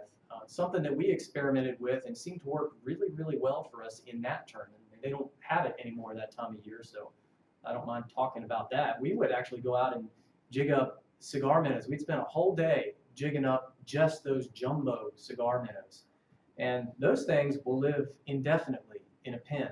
Even in the intercoastal water, brackish water, they seem to do just fine. Eventually you have to feed them after a couple days. And so we would just give them a couple crushed up bags of shrimp and stuff like that, kind of like hardtails down south. But the cigar minnows work really well if you can get the good ones. And we learned that by discovery and experimentation.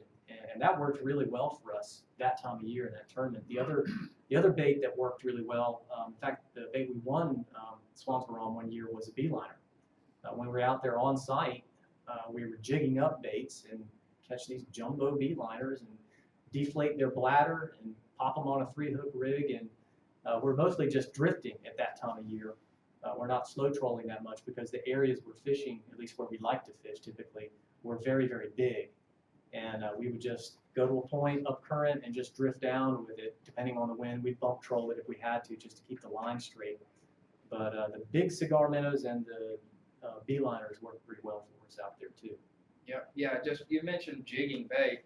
You know, it doesn't have to be just what we're mentioning here. I mean, king mackerel, you know, they're eating most everything, and you know, when you use your little sabikis, you know, you can use most anything that you catch. A pinfish, get a bad rap, but we've caught many quality fish on a pinfish. The other one that's really good are the old lizard fish, those old brown pointy nose with teeth, Charlie Browns. That's an exceptionally good bait. They work really well, and you know, that's something you jig up a lot. So you know, you can use about anything.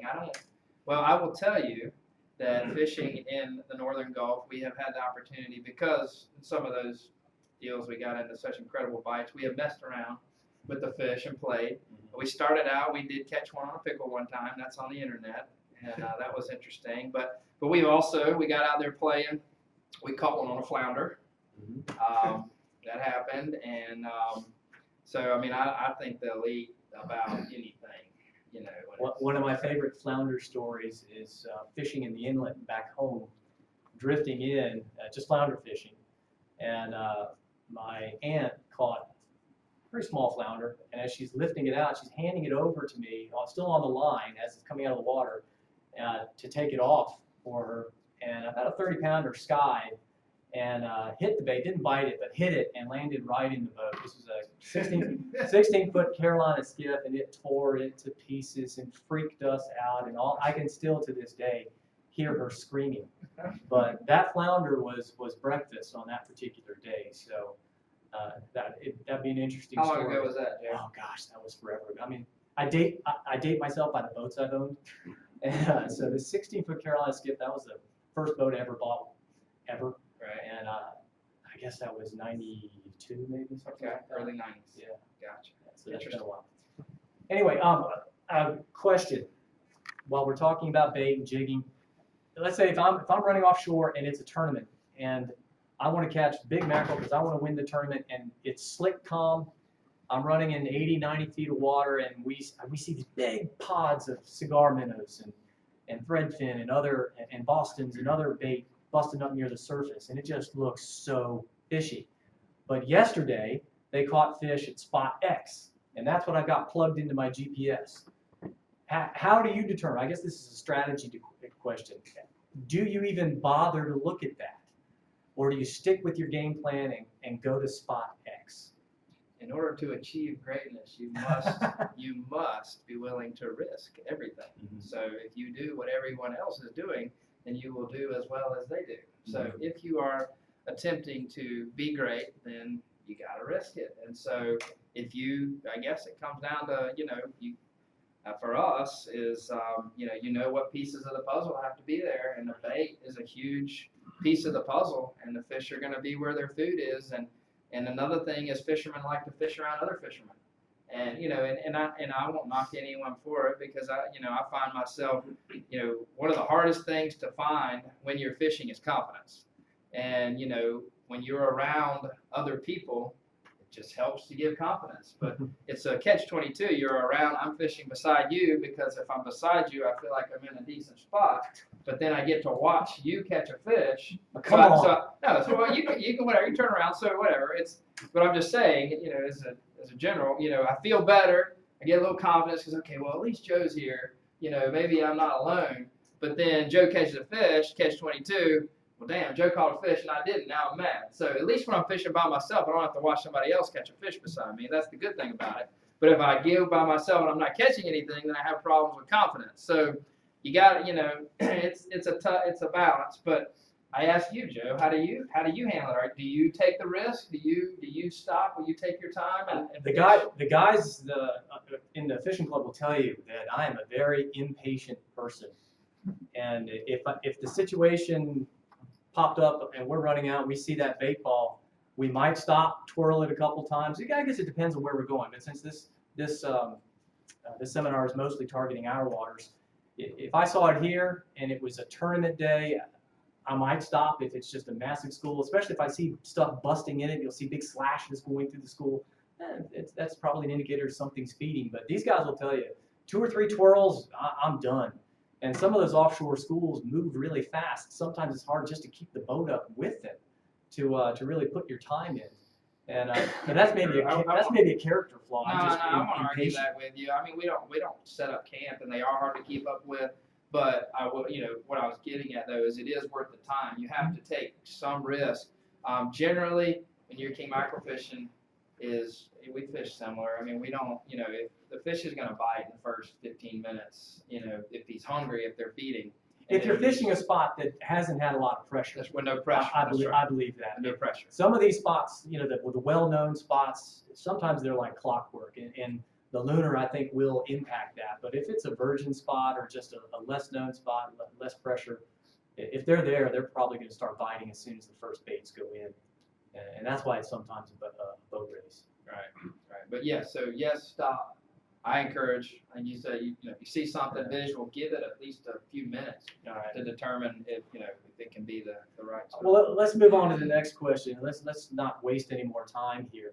How do you, I can understand winning a national championship with the 74-pound monster.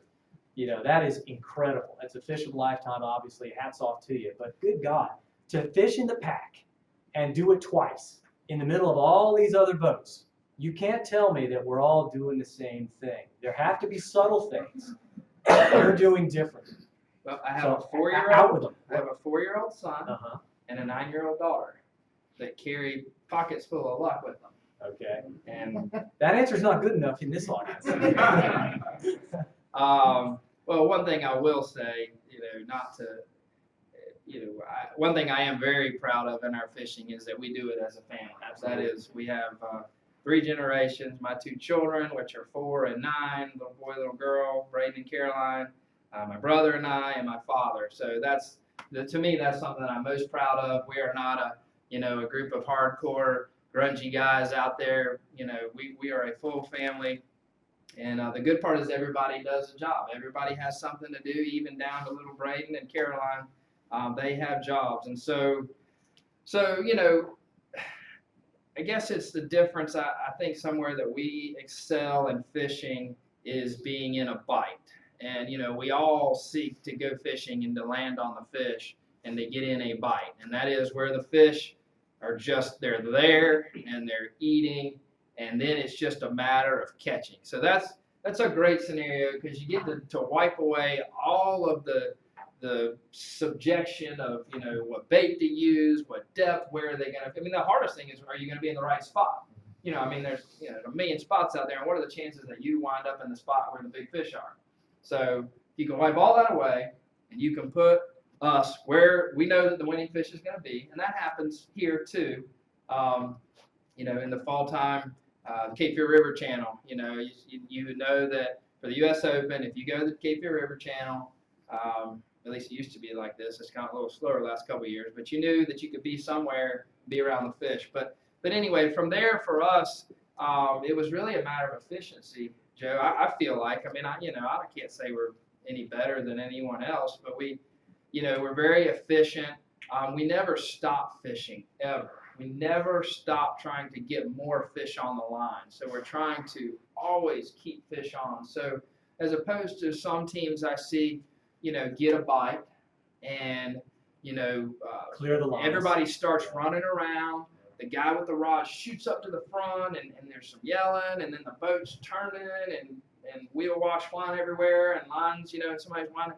It's never that way, and that comes with experience too. I mean, we fished a lot, and being able to maintain your cool when you get a bite, and then, whether it relates to the tournament or just standard fishing. Dave and I were talking about stream fishing, not freaking out when you get a bite. If you can program yourself to relax when you get the opportunity, then more good things will happen. And so we get a fish on, then nothing changes. We don't move anything. If anything, we may pop our downriggers up and bring the weights up, but even the lines stay in. And so while we are working a fish, we'll continue trolling, and we may turn the boat a little and try to get the fish off the quarter. But so you've got somebody fighting and somebody driving, and then somebody running lines, and then and they're fishing, and typically when the signal goes, if there are fish down there, and a lot of times maybe it's a slow situation, there's a fish, they're there, they're not biting, but when one pulls the trigger, when one fish says it's time to eat, it will initiate that it's time to feed, and that's when the competitive feeding comes in, and that's the scenario. That's why the Gulf, in my opinion, why the fish are always biting there, is because there's so many of them. There's so much competition that if they don't feel like they're not eating at every chance, then they're going to miss out. Yeah. So we just try to keep things moving all the time. And then another thing, I'll let you add in a minute, but a lot of times when we get a bite too, or we get we'll actually pull the boat to neutral and start drifting, and the baits will start swimming away. And you'll see us also, as soon as one line's got a fish on, it's usually my brother or myself are in the bait well, getting another bait, getting another line, and throwing a bait out. You put a hot bait that's fresh out of your well in the water and free line him, and he's just taking off away from the boat, swimming down. That's like a trigger, and then the fish will pick that bait up. Last year during the Rumble, we had a situation just like that where the bite was so hot at the jungle. They're all 20-pound class fish, but it was just red hot bite. And I will concede being guilty of the first scenario you described. In my early years, tournament fishing and even charter fishing, I did this to some degree. When we hooked up, we made a big deal about it, especially charter fishing because it was a show. And we'd turn around and we'd go chase down the fish, et cetera, and put the angler in the bow. And it was exciting, et cetera. But it was, at the end of the day, it was just one fish. To be more effective in tournaments, we had to cull through them, and that meant soaking the lines longer. So I definitely agree with you there. But we had one scenario in the Rumble last year where we went, I think, 8 for 8 pitching baits out. All we're doing is just drifting. Had one hooked up and pitch a bait out, and for a while there it was count to 5, count to 6, and then bam, they'd be hooked up again. And at one point I think we had 4 or 5 on at the same time. It was really exciting bite, especially to have the guys on board. A big adjustment that I've had to make over the years is shifting away from a small team to a bigger team. I still fish with the same core guys that I fished with forever, Fred and Jared and Alan, but some tournaments I do with them and some tournaments I do with the club. And the club tournaments, you've seen this out there, we'll have sometimes 8, sometimes 9 people on the boat. And it definitely is an adjustment that I've had to make, but one of the biggest advantages is going back to what you said earlier, everybody has a job.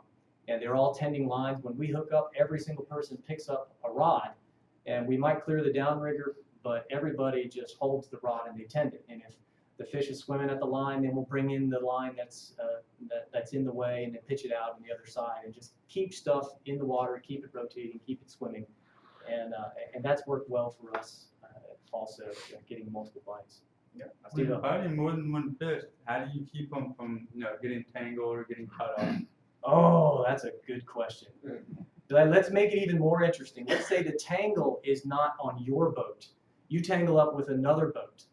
How do you get out of that? How do you get out of that situation without losing your fish? Yeah, well, whether it be on your boat or another boat, however you are, for us, the first thing that we do if we sense a problem, lines crossing on our own boat or lines crossing another boat, is the drag goes to near free spool. So we want to lessen the pressure because as the lines cross each other, we don't want there to be hard tension. We want it to be very soft tension and allow the line to flow freely as we try to decipher what's going on. So before we attack dealing with another boat, you know, on our own boat, if we've got lines crossed, you know, two things. You'll back the drag and then bring the rod tips as close together as possible. Most people want to walk away, but it's actually get your rod tips close. The cross will come to the end of the rod, and then you can decipher, okay, left, right. You know, meanwhile, if you've got a good fish on and you back that drag, you might be, you know, peeling her off of there, but you know, put your blinders on, deal with the problem, the first problem, solve your problem, untangle it, get them apart, you can turn the drag back, and everybody can get back to fighting. So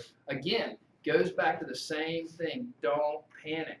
Do not panic when you, whatever it is, maintain a cool head to resolve your problem, and you will probably end up okay. If you freak out and, you know, then you can cause bigger problems. So if it's another boat, we keep a M16 down in the cabin, and we just start shooting. Yeah. Same scenario. Yeah. Joe, same scenario. Tell me. We like to, well, first of all, I guess in the interest of sportsmanship, we don't have an M16 on the boat, but what we'll try to do first of all is to communicate with the other boat, and sometimes that's effective, sometimes it's not, sometimes you can't hear each other, sometimes you try the radio. All of this is happening really fast, but especially if it's somebody I know, we can put the boats close together and you can angle them so if both boats are pointed the same direction and you got the anglers off the bow, you can do the same thing you were doing with your rod tips and get the lines actually close enough to touch so that you can grab one, usually with your gaff, bring it in and unwind it, but you've got to cooperate, and again, you have to have your loose drag. But where it really gets interesting is when you've got somebody that's either ignoring you or just doesn't feel like, I guess, exhibiting good sportsmanship. And that's when things really get interesting, because if you know you're tangled up, you can watch their rod tip, and when you see their rod tip go down like that, when it bends because the fish surges, if you time it right, all you have to do is flip your reel and free spool, and you'll cut him like butter every time. Damn, Joe. And That's harsh. well, I mean, if it's competition and if he's not engaged in any sportsmanship, then it's a free-for-all. Then you have to look out for yourself. And I really wasn't going to try to bring that side out in you, but I have seen it. I have seen it. I try. And If that fails, then we become more self-serving. terrible. I would never do anything like that. Yeah, sure. Yeah, no, you would break out the M16. Ever. No, you know, it's I would say it adds some interest to it, particularly if you're in a competitive event. Things get really interesting, but there's some really cool stories and memories of fishing in groups and bites being on, and well, at Nationals just this last year had the same scenario occur, and we had a good fish on, another boat came up, and I think we ended up laying out on the bow and loosening the drags, and we had another year where the bite was on, and we had a fish stretched out, and another guy had one on, and we had to lower our antennas on the boat so that they could hold the rod up and go over top of us and around, but yeah, some good stories, good memories. If you win, it's a good story. Oh yeah, Terrible. trying to communicate. But Anything particular that you guys do in your spread? I think most boats tend to put up a long line in the center, going down straight, and then we've got kingfish rod holders in the T-top here that point out. Some boats will use outriggers, but others will have these little kingfish rods that stick out, and then they'll put their medium long lines here, and then stagger your shorter stuff in here. And anything you What guys do you do do different than that, Joe? That's Of course, you're not using riggers. No, we don't use riggers. Why but don't you like to use outriggers? that's pretty typical. Would you recommend If I- anyone using riggers? Do you care? If we could fish more than 6 lines, I think it would work. Right. If it's real windy, I think it can be very helpful to use outriggers, especially if you lower them down almost so they look like wings, because they'll get better line separation, because the wind doesn't blow the light baits together. Kind of like what you guys were talking about earlier. This doesn't weigh a whole lot. Pogie or a cigar minnow, for example, when it's real windy, and on those days, you see stuff just skirt all the way around. So outriggers can be very helpful there. But no, we run a pretty typical spread. The only thing we do is just rotate stuff around until we find a pattern, if a pattern even exists. Yeah. I would say for us, I mean, that's pretty standard. I don't like outriggers because I don't like the concept of drop back. We're using treble hooks and you want immediate contact with the fish. And I really, we do have the standard T-top kingfish rod holders, which are a direct connect, but I don't hardly ever fish my rods out of there because I like to see the rod tips. I want all my stuff down on the deck in front of me where I can see my rod tips and know what's going on around me all the time, because it can be just the slightest little tick, bend, or really, for that matter, weed on the end, doing something. So I want to watch those rod tips and see what they're doing. And to be honest with you, when you're using live baits, spreading your baits isn't about the width apart. It's about the distance, because these baits, if you're pulling them correctly, then they're able to go left, they're able to go right, they're able to meander around as freely as they can.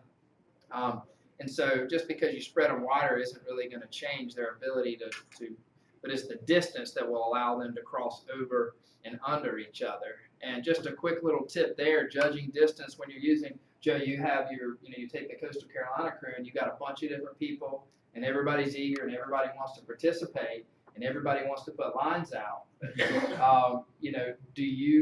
I have a formula, but I'd like to hear, do you have a formula on how to set with your crew and to keep things from being tangled?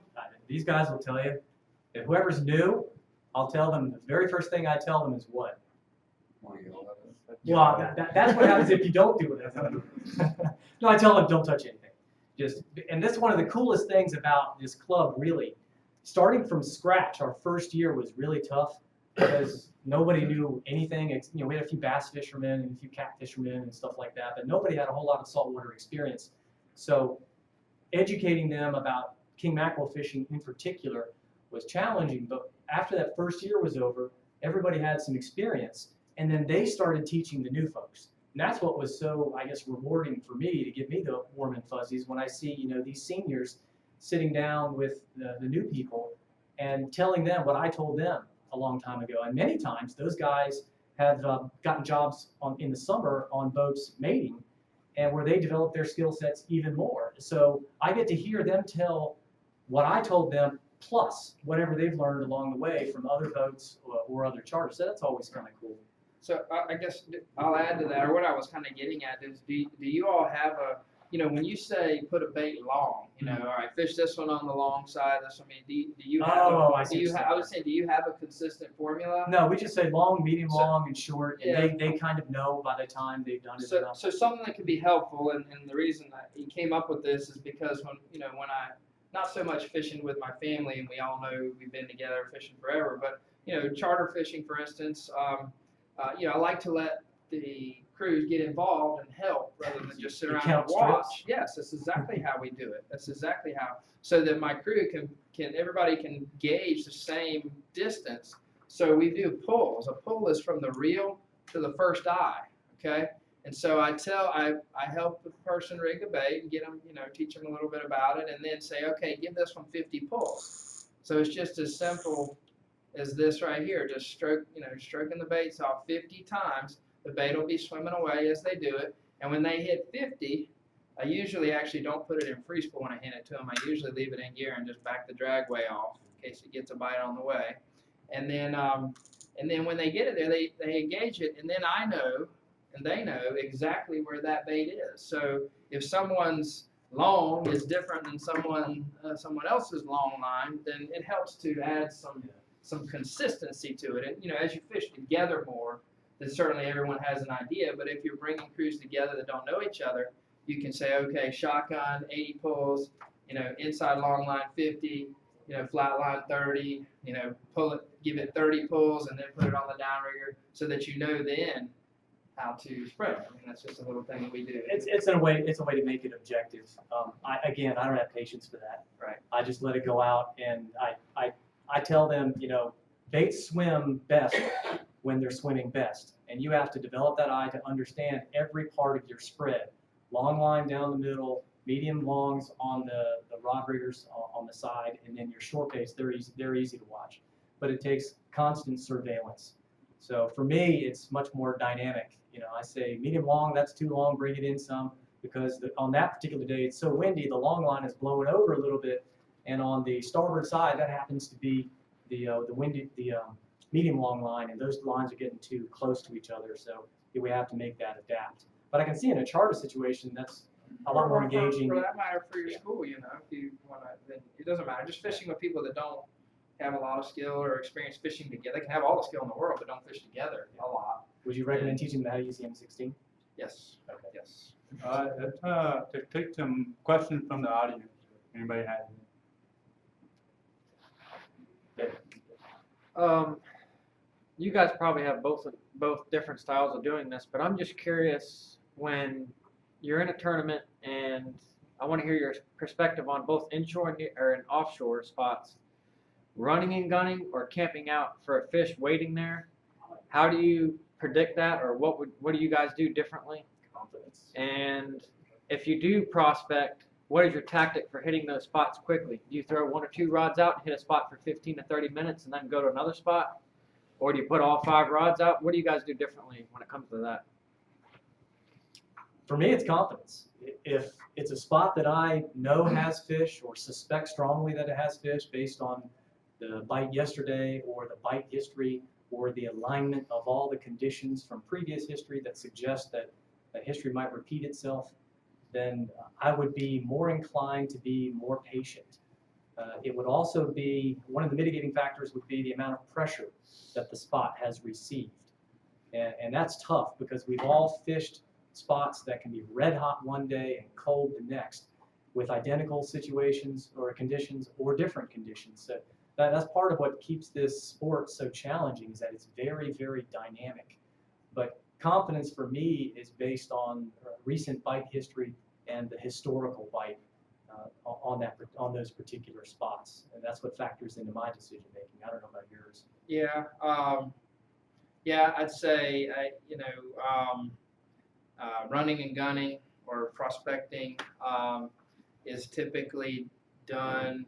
Pressure is the #1 thing. You can't prospect or check to see a fish or an area if there's already a bunch of people fishing it. So if you have spots that you can prospect to, for us, if we're in the looking mode, then we'll hit a spot, fish it for less than 30 minutes, and we'll put out 4 or 5 baits. We generally try to get the spread out there and take a few laps through the area, see what's going on. We have found that if the fish haven't received pressure, as we mentioned earlier, it seems like a lot of the times that if there is a fish there or multiple fish, they will generally be willing to bite if they haven't seen anyone else yet. So that's, and then whether to stay or not depends on my confidence, depends on if I have any other ideas of where I might want to go, that don't have a load of boats on them. I try to avoid a crowd situation if I can, but I also, if there's a crowd fishing a spot and I believe that the winning fish is going to come from that crowd, then I want to be then I will stay there because I want to be where I think the winning fish is. So, it's probably not Yeah, it depends a lot also on what your strategy is for the day. Are you trying to win a tournament, or are you trying to get some action for the people on your boat? Right. And if the size of the fish matters because it's a tournament, obviously, then that might change my thinking. I might be more willing to grind it out if it, like you're saying, is a spot known to produce big fish. That's a tough one. Do you grind it out or do you run and gun? It's one of those tough decisions that we all have to make. And the tide plays into that for you guys, right? Picking a spot like near shore spots and tide and moon phase. I'm not that scientific, I gotta be honest. I mean, if I'm fishing an inlet mouth, yes. If I'm fishing very close Cape Fear Ship Channel around the inlets, then, right or wrong, just in my mind, I've fished the falling tide. I think they say the start of the falling, the water turns down and comes out. But I'll be honest, beyond that, if I'm offshore, I'm not scientific enough. And and if you're prospecting, you're running and gunning, and the fish aren't biting where you land, then you're just going to pass right by them, but you don't know. That's just the way I do it. Yeah, I'm pretty much the same way. I pay attention to the lunar just to know what it is, especially the tides. but I've fished with other teams that swear if you don't have your lines in at the major, then you're going to miss your chance to win that event. And I haven't experienced that, but I've certainly experienced bites that have turned on at about the time of the major or the minor on spots that are pressured. Again, we keep coming back to if it's a spot that doesn't get a whole lot of pressure, I think you get the bait in front of them, they're going to bite. But those pressured spots, I think I'll pay a lot more attention to the lunar if that's where I think I have to fish. I'd like to thank the captain for coming here and give him a round of applause.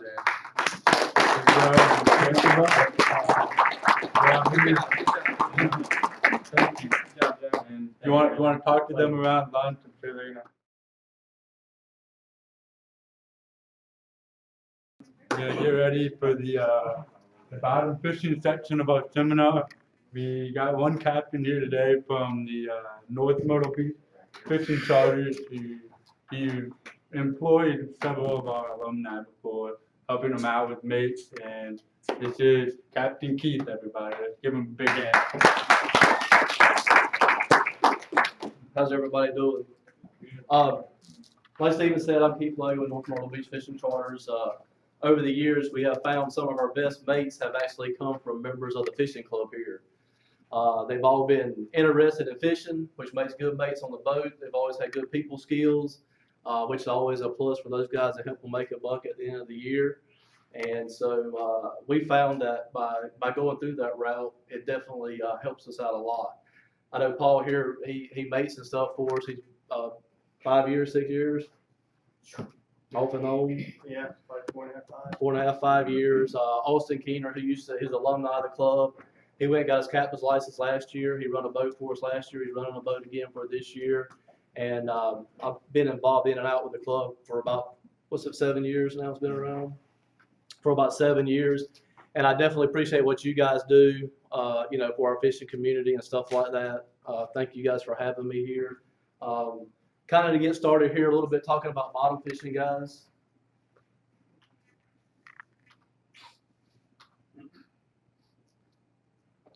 Today we're going to talk a little bit about, if you don't mind, hold your questions to the end. So we got a lot to cover here a little bit. Talk a little bit about bottom fishing. What is the most important thing that you think has to do with bottom fishing? Or how many people here bottom fish or like to go bottom fishing? What's the most important thing you think to be a successful bottom fisherman is? Being able to catch fish. Anchor. Be over the spot. Anchor. If you want to be successful bottom fishing, you got to learn how to anchor on the structure to catch the fish on the structure. That is the most important part of bottom fishing. We're going to talk about today how to find the fish, how to anchor, the rod, reels, and lures that we use to catch the fish, rigs and jigs, the bait that we're going to use to catch them, and talk about Mr. Grouper primarily. That's what the most questions I get. I fish this rock, I fish that rock, I fish here, I fish there, I never catch any grouper. Well, there's a reason why. Mr. Grouper is one of the hardest fishes out there to catch that's around. Bottom fish don't go far from the cafeteria. We don't go far from food neither, right? They like to hang around food. If you can find the bait fish, you're going to find Mr. Grouper hanging around there. If the cafeteria is open, the bottom fish are there. You got bait fish there, the bottom fish are going to be there. They're going to be eating. The grouper's going to come out and eat those fish. Everybody's going to have a happy day when it's all said and done. Use your bottom machine or color scope or fish finder, as people call them, to locate your fish. That's the purpose we have it on the boat. The new modern stuff that's come out has come a long ways from back the old days of the old color flasher, what used to be there, to the old bottom machines that were only 300 watts to 500. Now we've got them up to 3 kilowatts and 5 kilowatts. Most everything we have on our boats today are around 600 watts, which is basically what the old kilowatt used to be about average. The new kilowatt machines today are really awesome, especially the ones that have the chirp and stuff like that in it. You can pick up very fine detail on the bottom fishing with them. We're going to be looking for natural rock structures, formations, ledges, reefs, and live bottom and artificial structure, which are artificial reefs, stuff like that. Those are typical areas where we're going to find the bottom fish that we're going to be locating. We're going to be looking for fish at 50 to 180 feet of water. Unfortunately, our best grouper time of the year is closed for spawning season. January, February, March, April, we typically catch grouper in the 15-mile range off the beach. 50 to 65 feet of water is the best time of year to go grouper fishing, right there on the beach. When the water's cold like that, the fish move in there, they spawn in those areas, and you can just load them up. But unfortunately, we've been closed for 5 years now, not been able to catch grouper in those areas. So when our season does open up May 1st, you got to push on out to a little bit, around 100 foot of water to be able to find those fish. 90 foot, 180 foot, depends on what type of species you're targeting to find. Am I going a little too fast, or are we good? Let's talk a little bit about ledges. Everybody likes to go find ledges to go fishing on. That's what we primarily find the most of our grouper, or we catch our own ledges. Everybody says, oh, I want to go find a 10-foot ledge. There's a 10-foot ledge there. I want to fish that 10-foot ledge. I personally like the 1 to 2 foot ledge. They're hard to find on the bottom machine. They're hard to recognize. And 90% of the people will pass them up because they're looking for that 10-foot ledge to fish on.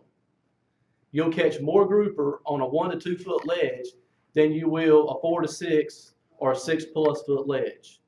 So don't never pass up the opportunity of that little small bump you see there that's got fish on it. I guarantee you there's probably more grouper on that ledge than there will be on that 6 or 10 foot one that you find.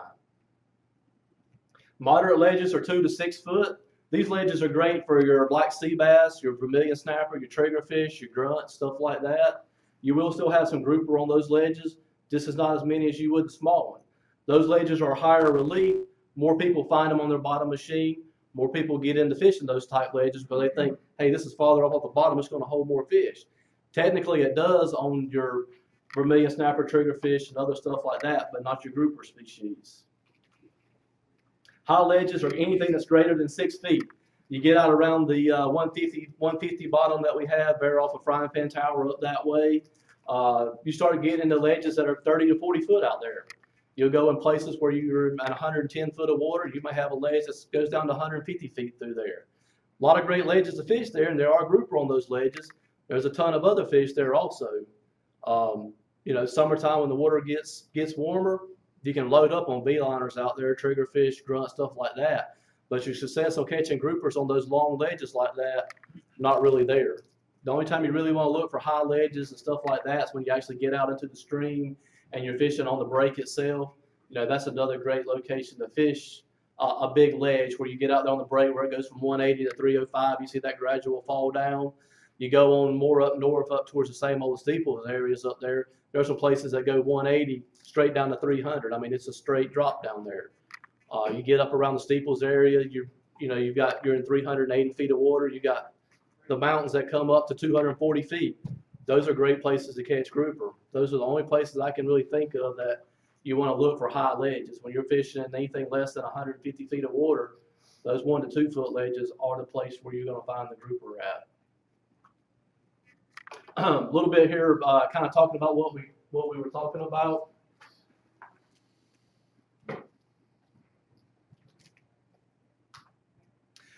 Where are we going to locate fish? Everybody's like, well, I can't catch vermilion snapper, I can't catch triggerfish, but I'm catching a ton of sea bass.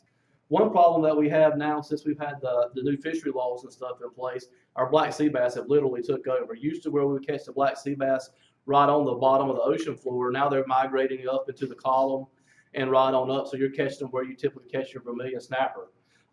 You know, a good way when you start marking up on your fish finder, when you're out looking for fish, you start marking fish somewhere around 15 to 30 feet off the bottom. More than likely, those are vermilion snapper. You're going to want to stop. You drop your rod all the way to the bottom, wind it up about 10 turns. Typically, that's the area where you're going to find the vermilion snapper. Just under the vermilion and mixed in with them, you're going to find the triggerfish. They're going to be up in that same area. The triggerfish are going to be up in that same area. The black sea bass are going to be also mixed in with them. Once we get on down to the ledge itself, you start catching a lot of grunts. People say, man, I'm catching a ton of grunts. I'm catching a ton of grunts, but I ain't catching nothing else. If you're catching grunts, there's grouper around. Grouper love to eat grunts. That's one of their favorite fish other than vermilion snapper. But the vermilion live up here, the grouper live down here. So they don't get a vermilion that much, but all them grunts live on the bottom with them. So you got to be able to find those grunts, but typically when you find grunts aren't on the structure themselves. You're close to it, but you're not close enough yet. You need to move around a little bit till you can get on the side of that structure. When you find the grunts, then you're going to find the grouper. and you're gonna find hogfish. You know, everybody's like, well, we don't catch many hogfish. There's a lot of hogfish out there. There's just a technique to how to catch them and be successful at catching hogfish. It's a great eating fish. It's a hard fish to catch, and you have to be pretty successful in doing it. The grouper the same way. I mean, when a grouper hits, he's like a freight train. He's going to take you into that rock, and that's where he's going to be. You got to work and get him out of that rock. So this is a great example of what area you can find the fish when you're looking at your fish finder, when you're looking at locations trying to find them. How to use your bottom machine. This is a question. You know, my bottom machine doesn't work. I don't know how to read it. I don't understand how to read it. I don't understand what what it's showing me. A lot of bottom machines have nowadays 50 kilohertz and 200 kilohertz. A lot of people have them on 50. 50 is great if you're fishing in deep water. It's got a lot of power to penetrate that water. If you're fishing in shallow water, you can use it because it's got a larger cone. That larger cone covers more of that bottom to look for fish, but it doesn't give you the definition that when you have it set on 200. Some of the new machines, like up on the 455 kilohertz range, it's X-ray. I'll be honest with you. We've got one, and it's almost looking like an X-ray. You're looking at the bottom, looking through an X-ray. It is unbelievable how clear those new machines are when they get on that 450. But it's not good in anything over 180 feet of water, and you might only be looking at, if you're in 100 foot of water, you might only be looking at 10 feet of the bottom where you're at. So the 200 is typically in 100 foot of water. It's going to somewhere get you around 15 foot coverage on the bottom because of the cone. When the cone leaves out of the boat, it leaves like this and it gradually grows, returns back at the same angle coming back up pretty much. So what happens when you start seeing that bottom on 200, when you got it set on 200, you can get a little bit more detail. You can pick out the fish from the structure. You can tell how hard the bottom is. By telling how hard the bottom is how thick, depends on what color you have it set on, but how thick that yellow or red line is on the bottom, how thick it is. The harder the bottom, the thicker it is, the skinnier it is, the softer the bottom is.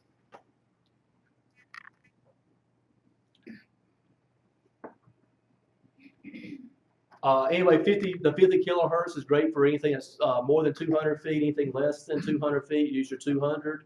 A-scope, anybody know what the A-scope on your bottom machine is or what it looks like? It goes back to the old flasher. You had the old flasher that flashed. The little A-scope usually shows up on the right-hand side of your screen, and it's the first thing that pops up when you go across bottom. It is great when you're looking for ledges because you'll see it. It'll be up and down. You're not looking for fish with it necessarily. You're looking for that bottom. It's the first thing that's going to show you how hard that bottom is. When you start seeing it come up off the bottom, you see the lines real tight together, that's a soft bottom. When you see those lines real far apart, you start getting a thick line, that's a hard bottom. You're starting to approach that live bottom area that you're looking for. That's what you want to look. Then you can look over on your screen and you'll start seeing that rise on that ledge come up. Those are the things you're looking for. So make sure everybody says, I don't know how to use it, I don't want to use it. The A-scope is one of your most important things when you're looking for bottom fish, is make sure you have that cut on. Split your screen. Have one part of your screen sitting on normal and then zoom or bottom lock. I personally like bottom lock myself. Some of the machines have a bottom lock feature. When I have it on bottom lock, I actually can see what my bottom is. Instead of seeing a rise come up like you have on zoom, you'll see that rise kind of zoomed in a little bit. That bottom rock just kind of grows from the bottom down. It locks it on one place and it'll kind of grow down, and I can kind of get to see what my bottom's more like. I get to feel, I kind of get to feel a little bit more of like, yeah, that looks like it's pretty good right there. Yeah, that's going to be about a 2 foot ledge right there. Compared to, I'm looking at my zoom, I can't really tell that's going to be well, that looks like it might be a 5 foot ledge when it might be a 10 foot because it's on zoom. I can't really, without sitting there measuring it. When I'm on bottom lock, you can really look at that bottom and say, yeah, that's only about a 2 foot ledge, or yeah, that thing's about 5 foot up there. So one thing to, split your screens, be able to figure out what your screen is showing you is very important. Adjust the gain. Everybody leaves their gain on auto, right? The best thing you can do when you're bottom fishing is take your gain and put it in manual and cut it up just as high as you can till you start seeing snow or or look like your screen starts getting cloudy. When your screen starts getting cloudy, then what you want to do is back it down just a little bit to where you don't have it as cloudy looking with stuff on it, but you want enough there when you go over that bottom, you're picking up everything that it can. It will show you when you get the gain adjusted that high, you will be able to look around and say, oh yeah, that's a fish there. That's part of the rock sticking up there, or there's a school of bait fish right there. It's very important that you learn how to do this if you're going to be successful in bottom fishing. It takes time to do it. You have to spend time doing it. You got to spend the time to learn it, but it's very well worth it if you want to be successful in bottom fishing. What to look for? We're looking for the coloration, the changes. Typical, everybody knows what a fish looks like on the screen. It's an arch, a ball, depends on what size fish it is. Everybody knows that it don't actually pick up the fish itself, it picks up the fish air bladder. That's what it picks up. You know, I'll give you an example. A vermilion snapper on there is just basically going to be an arch. A grouper is going to be a small round ball. A bluefin tuna is going to look like a football. If you ever watched Wicked Tuna TV show, that's talking about, oh yeah, there's a football on the screen. That's a bluefin tuna. Their air bladders are so big that return looks like a football on there. So when we're bluefin fishing, that's what we look for. We look for that football. When you see that big old football return there, it ain't a big arch. It's a big old football. You know, oh yeah, there's a bluefin right there. So when you're looking for a grouper, you're looking for that round circle. That round circle is going to be your grouper. Those little arches that you see there are going to be the vermilion snuff, triggerfish, black sea bass that are swimming around to make that arch. Anchoring, like I said before, anchoring is probably one of the most important things that you're going to have to do when you're bottom fishing to be successful, especially in catching grouper. If you're jigging, drifting is fine. If you're fishing with live bait or cut bait grouper fishing, you need to be anchored. You need to be anchored close to the structure, right on the edge of it to be able to catch the fish. Everybody says, well, everything I've been taught is 5-to-1, 7-to-1 scope when you anchor your boat. Typically, that's right. If you're in a storm situation, you might want to go 10 feet. When we're fishing, you want the shortest scope that you can have to anchor. You have a 5-to-1 scope out there, you're in 100 foot of water, you got 500 feet of rope out, man, you got a big swing. That current changes, that tide changes, the back of your boat is swinging, covering a lot of ground. If you can get that thing down to 1-to-1 or 1-to-5, then you're only swinging just a little bit. Your boat's not swinging a whole lot. That's going to keep you on top of that structure more than having 500 foot or 200 or 300 foot of rope out. But the key to keeping that scope short is a heavy anchor chain, a heavy anchor and heavy anchor chain. Most typical boats in the 20 to 25 to 30 foot range, typically somewhere around a 17-pound anchor is what you have on your boat. That's great. You know, step it up to a 22. We use all commercial anchors that weigh roughly 35 pounds or solid stainless steel.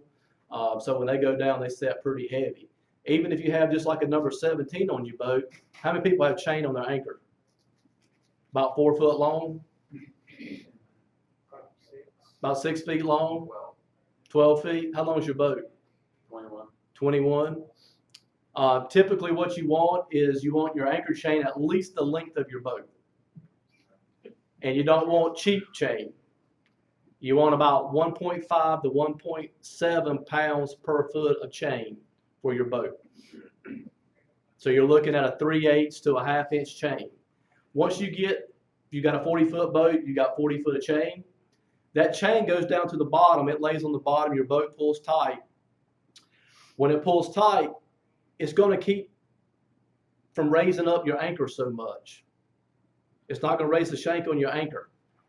If that shank on your anchor gets any more than 10 degrees, it will start to pull the loose out of the ground. You get it up around 15 to 20 degrees. If you ever looked at it when you pulled it up, it does the flukes start coming up with it. If you can keep that thing around 10 degrees, it will still continue to hold that bottom good. The longer chain you got, the heavier chain you got, the more the anchor's going to stay seated into the bottom of the ocean. And it's going to sit right there. When you get in deeper water, what's your kind of tactic to find the structure when you start drifting over with an anchor? Same thing when we're looking on our bottom machine. We do the same thing when we find the structure. I actually go over that about the next slide, so we'll hit that one next. But anchor chain. Even if you got a 17-pound anchor, you're going bottom fishing. 40. If you got a 40-foot boat, 40 feet. You got a 20-foot boat, 20. 25. You need 20 foot of chain. 1.5 to 1.7 pounds per foot is what you're looking for to get your boat anchored and to hold it where you want. Everybody's like, man, that's a lot of chain to have to deal with and pull up. That's why they make an anchor ball. Yeah, but You can use your anchor. what do you do when you're retired and you're 70 years old? It takes me all day to pull it up. Take one of these young guys from the fishing club with you. Anchor ball. Let them learn how to do it. Pull an anchor ball. Anchor ball is the only way to go. Rode is our rope. You need to have, your anchor rode. Depends on where you're fishing, 200 to 500 feet. You get out fishing that deep water, you may need 500 feet out there. Anchor course. Does everybody know what your anchor course is? Your anchor course is what comes into play when you have current and wind. When you're sitting there and your boat is on anchor, when it lays to the direction that the wind and the current's carrying it. You have current coming from straight in front of you. You have wind coming off your starboard side. And the boat's going to lay probably a little bit, maybe 10, depends on how much the wind's blowing. It might lay 10 or 15 degrees over off the center of where the current is. This is what your anchor course is going to be. Anchor course is very important. If you don't know what your anchor course is, you'll never be able to anchor. And the best way to find that out is, hey, you got a buddy over there fishing, he's on anchor, or you see a guy over there, pick him up on the radio, if they'll answer, say, hey man, I see you on the hook, what's your anchor course? Most people will tell you, hey, I'm laying 90 degrees or I'm 87 degrees, whatever it may be. You got to know what that anchor course is to be able to anchor. So once you obtain your anchor course, if you don't have that option, then a buoy you can throw overboard, put it up there, put your boat up beside of it, see which way your boat drifts away from it. It's a good way to determine your anchor course. If not, drop your anchor over somewhere, get your anchor course, then fly your anchor around to wherever you're going to start fishing. Then you can drop your anchor and be able to get on your anchor course. Sometimes that might take you 2 or 3 times to get anchored on that anchor course, but it pays off when you get there in the right place. We talked about our anchor course. We talked about finding the ledge, how to find the ledge using our bottom machine. What you want to do is take the depth of your water times 1.5 times the length of your chain. So we have 100 foot of water. We're fishing 100 foot of water. We need 150 foot of rope. That's how much rope we need to let out. And then we've got 40 foot of chain, so we're going to have 190 feet. What this is telling me is when I pull over my structure, when I pull over and I mark my structure, that's where I want to anchor. I know I need to pull forward 190 feet before I drop my anchor, or maybe 200 feet before I drop my anchor. Same thing when I run my course back down to re-anchor, I know I need to start marking my structure, and then I need to make a turn to a certain place on it. We'll go over that later. So by knowing how much rope you put out, lets you know how far forward that you need to go. And then people are like, well, how do I determine how far, once I mark my structure, how do I determine how far I need to go? Use your GPS to determine that. You notice the little numbers in the bottom, you got your degrees, minutes, and seconds. They count up, they count down as the boat moves. We use TDs. The Loran's still out of date, but all your good electronics today have an offset TD conversion. A microsecond is 60 feet. So we have 190 feet out. We need to go up roughly 4 to 5 microseconds above our spot we're going to anchor. Then we know that's where we need to anchor at. Everybody kind of understand that? Same thing on your GPS. You'll have to learn how fast your boat's going, to how many seconds past that you need to go to drop your anchor. It takes time. You got to put time in it. You got to pay your dues, basically what we call it, to be able to use it to make it work right. How am I doing on time? Good. 30 minutes. Then when you drop onto your anchor, when you get over your area where you want to anchor, you drop your anchor straight down. Don't pick it up, because you ain't gonna be able to pick it up chunky. You got 30 or 40 foot of chain. You got a heavy anchor. Just drop it right straight down. Let it go right straight to the bottom. Mark your anchor rope every 50 feet. Paint it, put tape on it, whatever you want. Mark it every 50 feet so you know about where to do. Let out how much rope you need. And as you're letting the rope out, have the person, whoever's operating the boat, to back down. That's going to set your anchor. Let them back down on it. That's going to dig that anchor in. That's going to allow it to be set. If you just drop it over and let it drag, it might get in a rock or something. It might drag across the bottom. One thing too, when you anchor, you don't want to anchor on the structure, because if you anchor on the structure, what happens? Your anchor gets hung up. You got to get out there away from it. So by going that 190, 200 feet out in front of it, once you start mocking it, it's all sand out there. Now you're stuck in the sand. You don't have to worry about losing your anchor. You don't have to worry about it getting hung back up. Once you pull your boat tight and you're sitting here like, man, I'm not marking up, but I look at my GPS right there and my number's like, man, it's 25 feet behind me. Go up to the bow, undo your rode, and let some of it out until you start marking the structure. Cleat it off, you're good to go. The back of your boat or the center of your boat depends on where your transducer is. That's another thing you need to know. You need to know where your transducer is.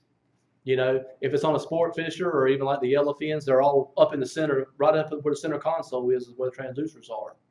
If you're fishing on a smaller center console, the transducer might be mounted on the stern of it, or it might be mounted in the back of it. You need to know where your transducer is, because if you're fishing on a sport fisher and the cone is up in the center of the boat and you're back here fishing, you could be about 15 feet. Could make the difference whether you catch a fish or not. So you need to know where your transducer is located on the boat, because that's what it's looking down at the bottom. So make sure you know the location of the transducer on your boat.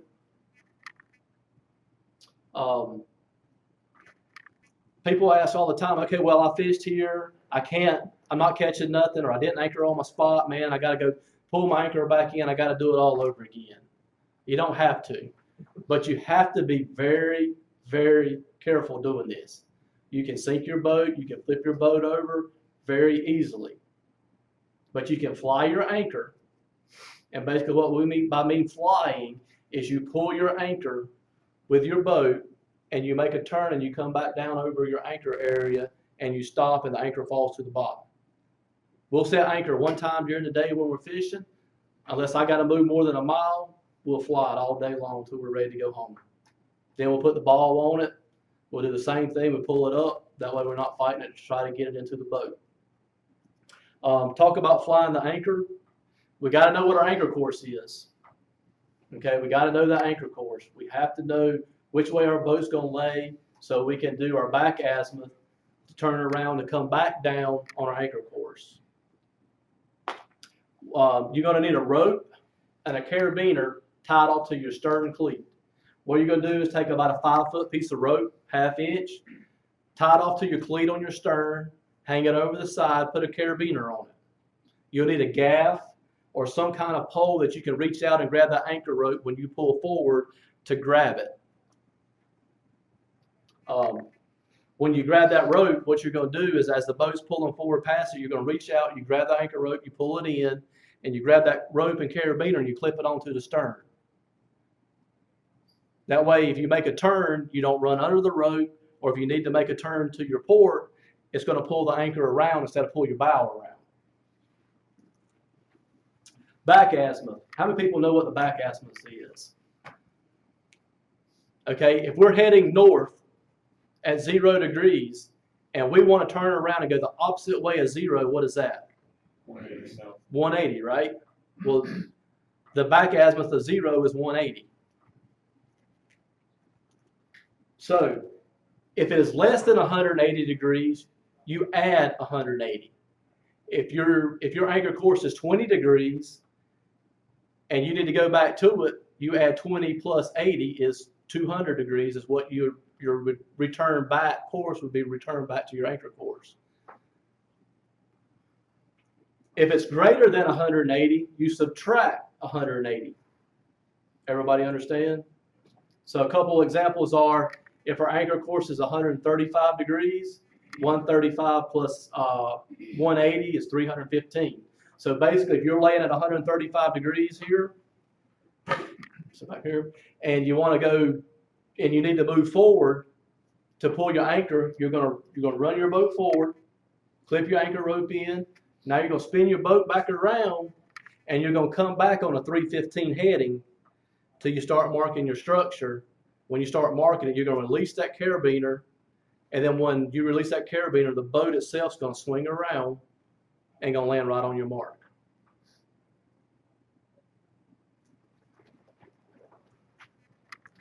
So if it's 292, we do 292 minus 180, which is 112-degree heading as our return course back.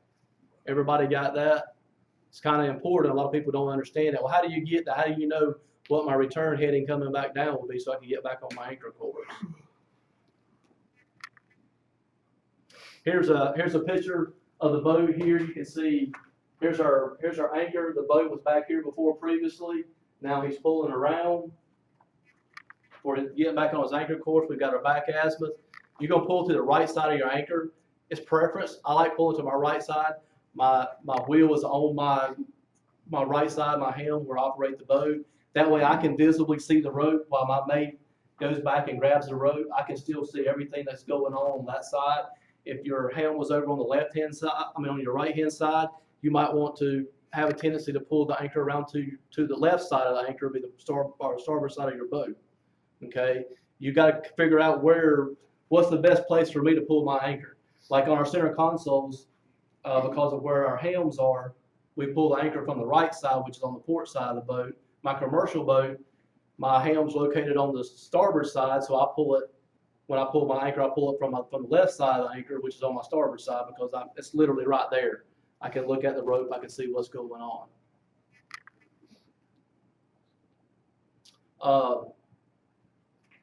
Now the rope comes along the side of the boat. Reach out with a gaff, snag it, clip it onto your carabiner. Start making your turn towards your fishing mark, which is going to be on your back azimuth. As you come up, you may have to make a big turn. You come up, you may have to make a big turn to be able to get back on your return course. Or if you miss it, you may have to turn around and make a big turn to come all the way back around to get it. It might take you 2 or 3 times to figure it out. Typically, when you want to fly your anchor, pull it around no more than about 10 knots. 10 knots is a good number. Still keeps the anchor under the water. I've seen guys out there fly them. They'll be pulling 20 knots and the anchor sitting up there out of the water doing all this kind of number, bouncing around. Only thing that does is comes said and done. If you don't have a swivel on the end of your rope, when it's said and done, when you go to pull the anchor rope in, it's all curly-cooed and all twisted up. So keep it about 10 knots, just enough to keep that anchor moving off the bottom. And plus, if you just got it barely moving at 10 knots off the bottom, you might be 25 feet off the bottom, compared to if you were running 20 knots where it's on the surface. Now it's only got to fall 20 feet compared to where it's got to fall 100 feet down. As you approach your mark on the bottom machine, start looking at it. Start looking at the bottom. When you start marking it, have your mate or whoever on the boat's with you unclip your carabiner. You can either turn your boat into your anchor rope or let the boat pull itself around. Whatever your preference is in doing it. This is an example of it. We've got our anchor here. We've got it pulling free from the bottom. We've got it clipped in. We're making our turn around. We're coming back onto the back azimuth of our anchor course. We've started marking our bottom, right up in this area right here. We release the clip. Our anchor falls to the bottom. The boat will slowly start swinging back around to get us onto the anchor course.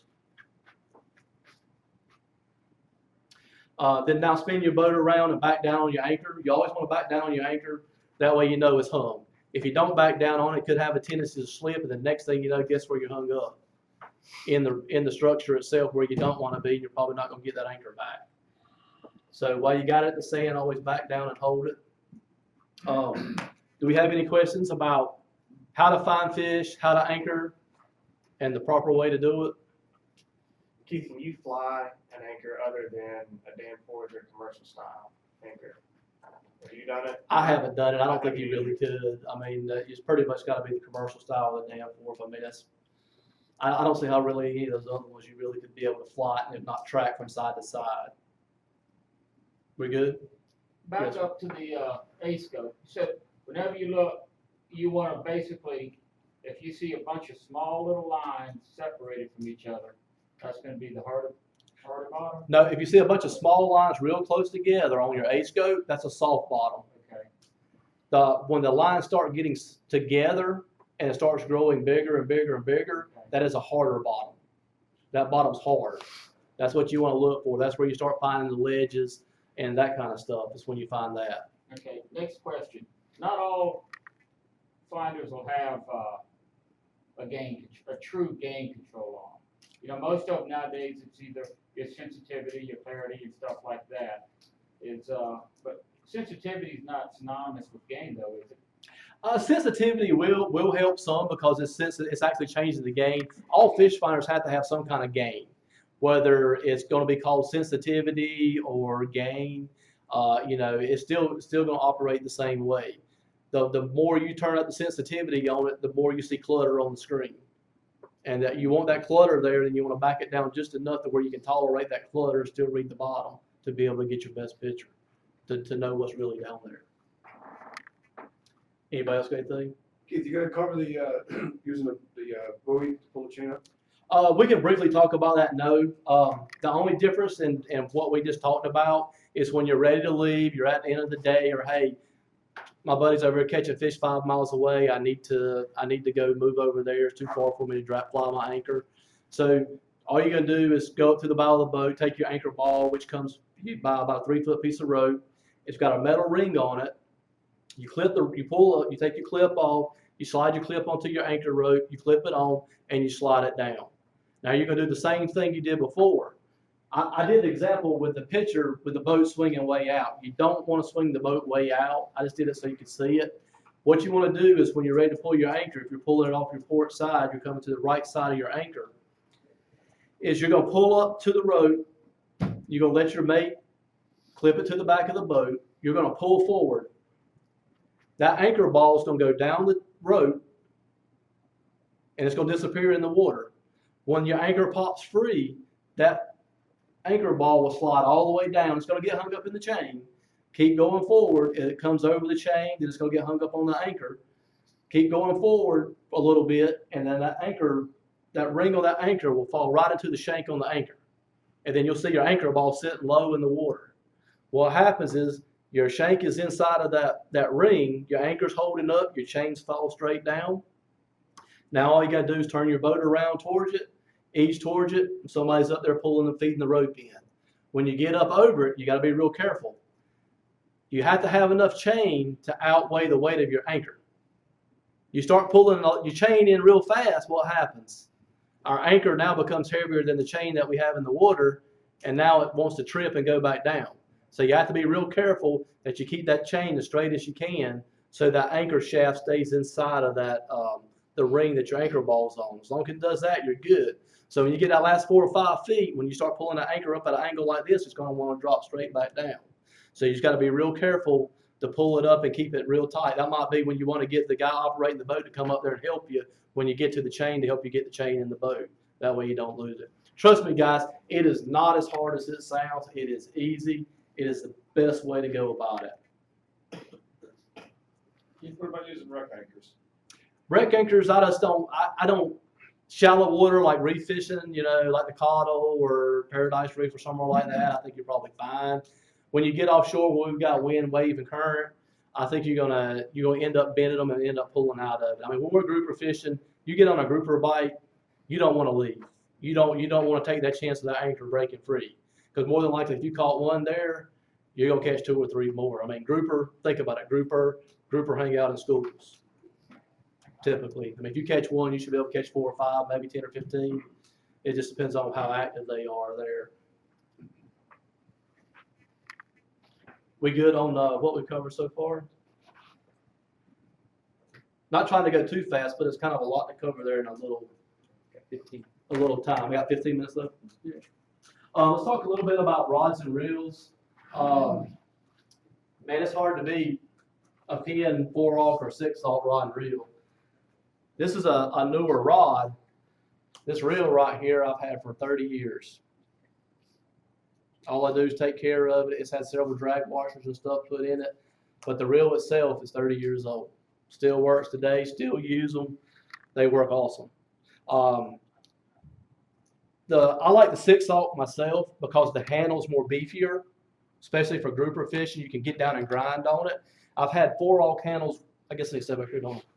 4-aught handles I've had before, where you're on a grouper, you're sitting there with a belt on or whatever, you're sitting there grinding on them, and that handle will flex, it'll bend. This part right here will flex and bend. So I kind of like the 6-aught. You've got a little beefier handle. little bit more. So when you got that fish on, you can really get down there and grind on them. I like a 6-foot rod, somewhere in the 50 to 80 pound class. That way you do have some action, you still have some sensitivity. But this rod here, man, I can't hardly bend this rod. You look at it, you put a 20 pound grouper on the other end of it, man, that rod's gonna break. I mean, he's got that thing completely bent over, doubled over. You'd be surprised the abuse they'll take. I like rods that have the regular tip on the end for charter fishing. First thing we do is we take the tips off the end and replace them with roller guides. Anybody want to know why? Everybody winds the swivel up in the end of them. Everybody, they get excited, they don't think about it, and they wind them up to the end of them.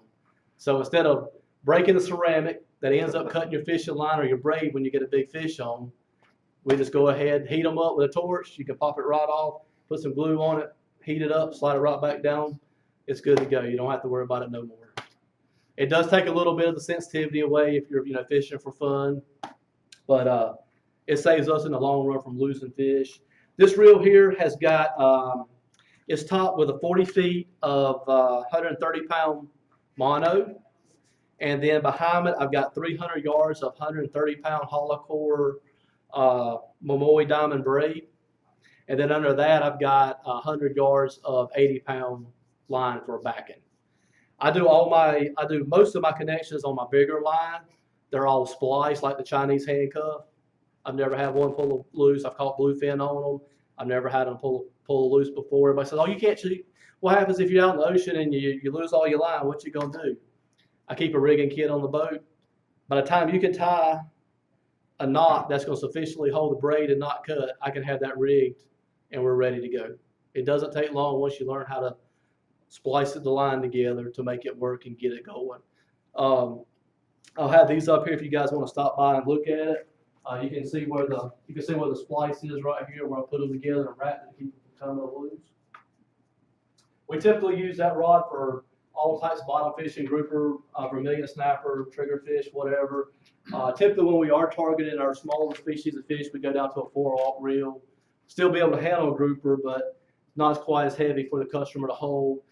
They still got some power there if they do get to catch a grouper or whatever. Jigging has become one of the popular things for bottom fishing. A lot of people, I personally find jigging works better if you're drifting. I find jigging works better in deeper water, especially around the stream. Any of that 180-foot water area there always seems to work great for jigging. This is a Penn Carnage jigging rod. It's a great rod for jigging. It's got a lot of action to it. I've seen this rod completely bend over, catching a 80-pound amberjack, and you're like, man, I don't know. You sitting there worried, is it going to hold? Is it going to hold? Is it going to break? Or is it going to break? It holds it every time. I mean, they just work great. We do a lot of fishing with like the Roscoe jig, stuff like that. It's back with, it's got about 40 feet of 80-pound this is this regular line here. Sometimes I'll use fluorocarbon on it. And then it's got about 200 yards of 80-pound Invisibraid on it. So it disappears in the water. Everybody's like, well, how do you rig a jig? That looks kind of different than what we've seen before. Well, what I do is I take a ball bearing swivel. I put my hook onto the solid ring on the ball bearing swivel. Then I take my slide ring that I can spin around. I put that onto the jig itself, and I spin it around the eye. So I'm pulling against something solid and not against that split ring. I've seen those split rings over time. You get a big fish on there, will stretch out, pull apart, you end up losing your fish. Put it on here, it works great. The swivel serves two purposes. It's got a solid ring on it, and my line doesn't twist up when I'm sending it up and down to the bottom. The swivel's not big enough, it takes away from the jig. It's not anything different. I do use a protector, a loop protector on it, because I'm using it multiple times over and over and over. So when you're sitting there jigging it, you can just be sitting there, you can be cranking on it. You feel that fish hit, you ain't got to worry about when you get done at the end of the day, man, I got to let all my line out on my rod and stretch it out and get the kinks out of it. Because this is sitting there, it can spin around and around and around. Now some people will do the same concept. They'll use about 5 feet of fluorocarbon and put their swivel up here. Well, that works great too. But what ends up happening is You got a buddy on the boat who's never been fishing. He's sitting there getting on them. He's got it up here in his belt. He's sitting there like this, and he's whining. He ain't paying no attention when he gets done. Guess what he's done? He's took the swivel up into the end of your rod, and the fish is still down there in the water. Well, this way, the fish is still in the water, and my swivel's not tied up into the end of my rod.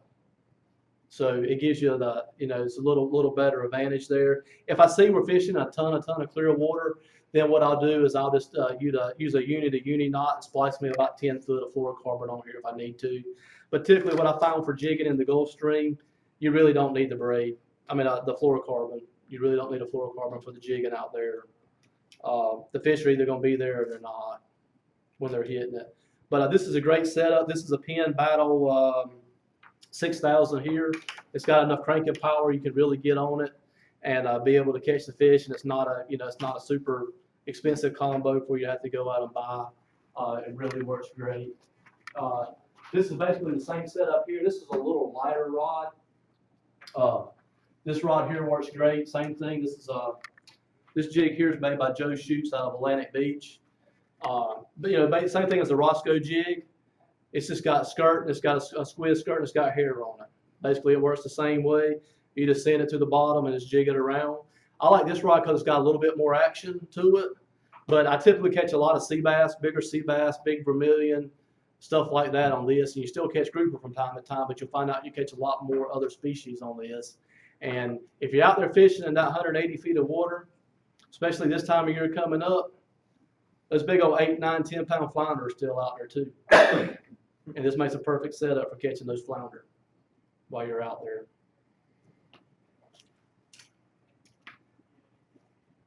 Are you doubling your braid before you hook it to your mono? This rod I do, yes. This one and that one I do. If it's not hollow core, if it is hollow core, then I will splice it together. If it's not, I do double my braid. I do it like an Albright knot. Talk a little bit about fishing rigs. We talked about the jigs, jigging for grouper or whatever. A lot of people say, well, do you need to put bait on them? I don't typically use bait on them unless I'm trying to catch a black sea bass or something else. If I'm typically grouper fishing, I really don't need a bait.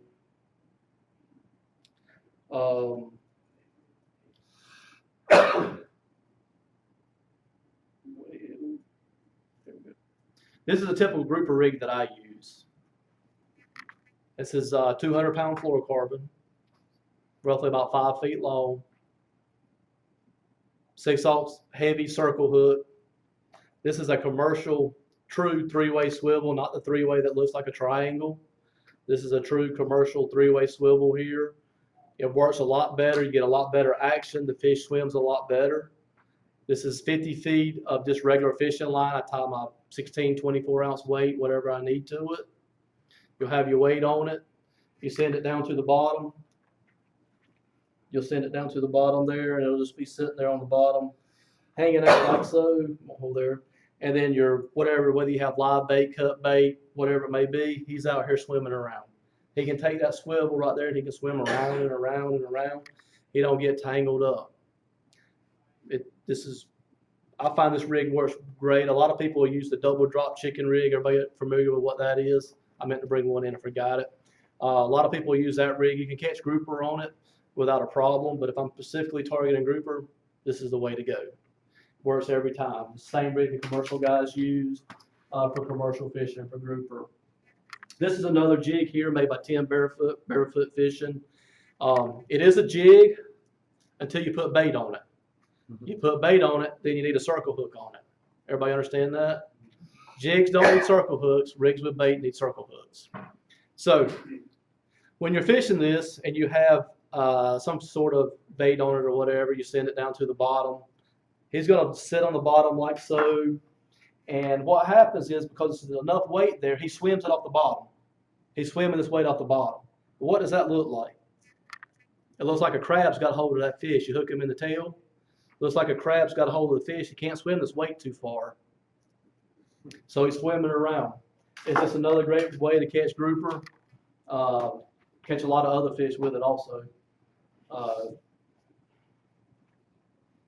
Talk a little bit about bait. Squid. Everybody knows what squid is. We use squid to catch black sea bass, vermilion snapper, triggerfish, grunts. Large slabs of cut bait. How many people use large slabs of cut bait when you're offshore fishing? That's a great grouper bait, guys. I mean, it's hard to beat. A slab, a beeline or a grunt or something like that, cut his head off, cut his tail off, cut his fins off, butterfly him out, put it on the hook. You got a nice chunk of grouper bait right there.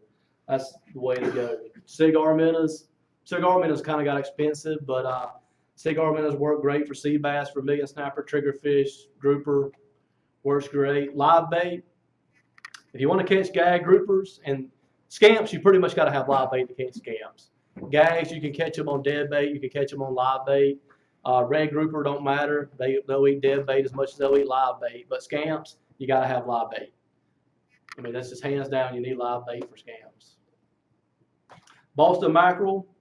You can buy flats of Boston mackerel. You can buy a little pack that may have like 10 of them in there. Boston mackerel is a great bait for grouper. It's oily. Cut them in half, put them on the hook, send them to the bottom. Works great. Cut them up in little pieces about 1 inch body around. Vermilion snapper love them. I mean, you can catch some big old vermilions with cut up Boston mackerel. A whole squid. Take a whole squid. This is a secret. Some of you may know or may not. Pinch the head off. Stick a cigar minnow inside of it. Put it on your hook, send it to the bottom. That's great grouper bait. You got the scent of the squid, you got the scent of the cigar minnow, you got a combination down there, you send it to the bottom, they love it. They will flat eat it up. They call it a chicken leg is what it's called. If you ever hear commercial guys talking about chicken legs, that's what they're talking about. There's another term we use, but since we're on TV, we can't say it. We got any questions about bait, tackle, and stuff like that? How much time I got? You got 5 minutes. Did I go over it too quick? Are we good? Everybody learn something? Okay. Let's talk a little bit about Mr. Grouper. That's the most questions I get. Man, how do I catch grouper? How do y'all catch grouper? What do we do to catch grouper? So here's some secrets. You don't hear many people talk about stuff like this. Grouper are structure-oriented fish. They love structure. They love to hide in small places in structure. I mean, you can take a 15-pound grouper, he'll get in a hole like that. I mean, you take a grouper that big, he can get himself into a hole like that. I've been down diving, and all you see is this big old head sitting in there, and then when he comes out of that hole, you be like, man, how in the world did he get in that hole? He was so big. But they will go in those holes, and they'll hang out in there, and they ambush fish. They like to wait on that bait to come by. He sees that bait coming by, he's sitting there swimming around, he's looking, nah, I don't like that. I like her, I'm going to get her, you know? He's like, that's it, that's the one right there. So he's hanging out waiting to ambush them.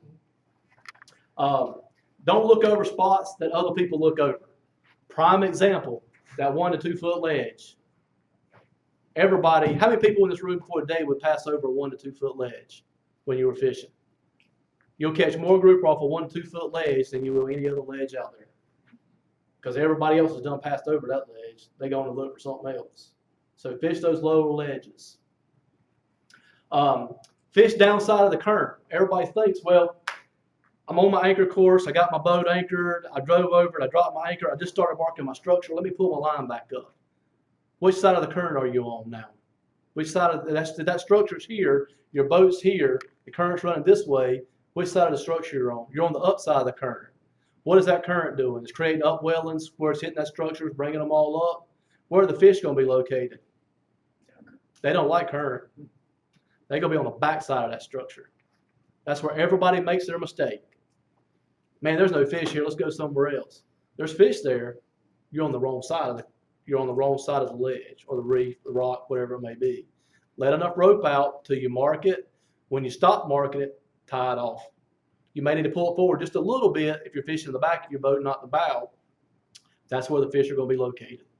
I see it happen time and time again. I go out with people for hire on their boat, and I just kind of let them kind of show me, you know, so I know what they learn. Oh, man, there's no fish here. Let's learn. I said, well, let's try this.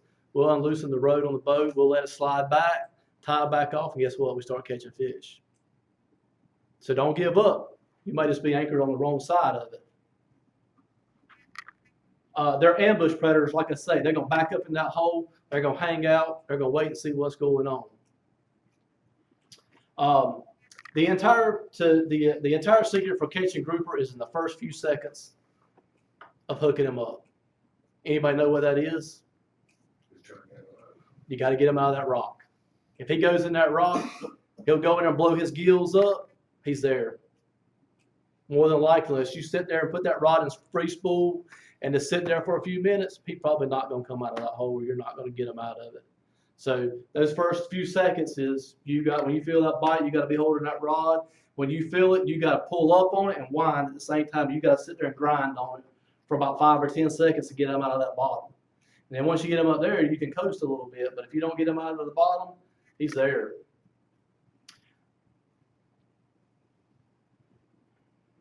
You're going to drop it to the bottom. When you get it to the bottom, you're going to be like, man, I'm getting some bites. Yeah, you're getting bites. But guess what it is?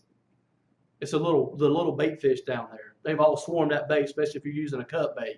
They're down there just picking off chunks of that bait. You got all kinds of bait just flying up, all kinds of little pieces of fish flying up off of that cut bait you put down there. I mean, it's just going everywhere. Now you're getting a bigger and bigger school of fish, and that grouper's over there checking it out. Man, there's some party going on over here. He's like, party? Yeah, let me go over here, cruise over here and check it out. So he's on his way over there. He's cruising over there, checking it out. These little fish are just sitting here eating and eating away. You don't want to be jerking on it, because if you start jerking on it, what happens? It makes it look unnatural, right? So they're eating and eating. Mr. Grouper sees the action. He comes swimming over there. He swims over there. Yeah, man, this is a party. All the little fish go, poof, they scatter. Mr. Grouper comes in there for the kill. He's got the bait. Now that rod's sitting there doing like that, and you're sitting there grinding on him, right? You got him. Hopefully that's what happens. Not all the time, but usually that's what happens. So when he hits, you got just a second to get him up out of the rock, and he's going to hit like a freight train. If you ever caught a grouper before, you feel, you catch a beeline or stuff like that, they're little. When that grouper hits, man, it's like a freight train. He's on. He's there. He's going straight to that bottom as hard as he can go. He's going to go, go, go, and go. Make it one fluid motion when you come up, and be reeling it. When you do it, be reeling at the same time. Get him up out of that structure. You got to get him away from the rocks. You got to have a good, strong back. I'm going to tell you right now, at the end of the day, your back's going to be sore if you catch a lot of grouper. I mean, we go out sometimes commercial fishing, and we'll catch 500-700 pound of grouper in a day. And when you're ready, we work about 14 hours when we do it. When you're ready to hit the bed at night on the boat, you're beat, you're tired. You get up the next morning, turn around, do it again, and hit it again. Anyway, that's it for what I got, guys. If you got any questions, we'll try to go up and kind of a lot to cover. Keith, you got a few minutes. The other captains are just pulling in right now, so Okay. we've got a couple minutes for questions here. All right, so you guys got some questions? Well, did I cover it good enough for you so you ain't got no questions? Were you interested? Did you learn something? I got a question for you. Last year, it seemed like every bottom trip I had, we caught an American red. Is that a trend that you've noticed as well, or are they gone? No, since we've had the closure on them for 4 years now, I've definitely seen a comeback in certain areas of them.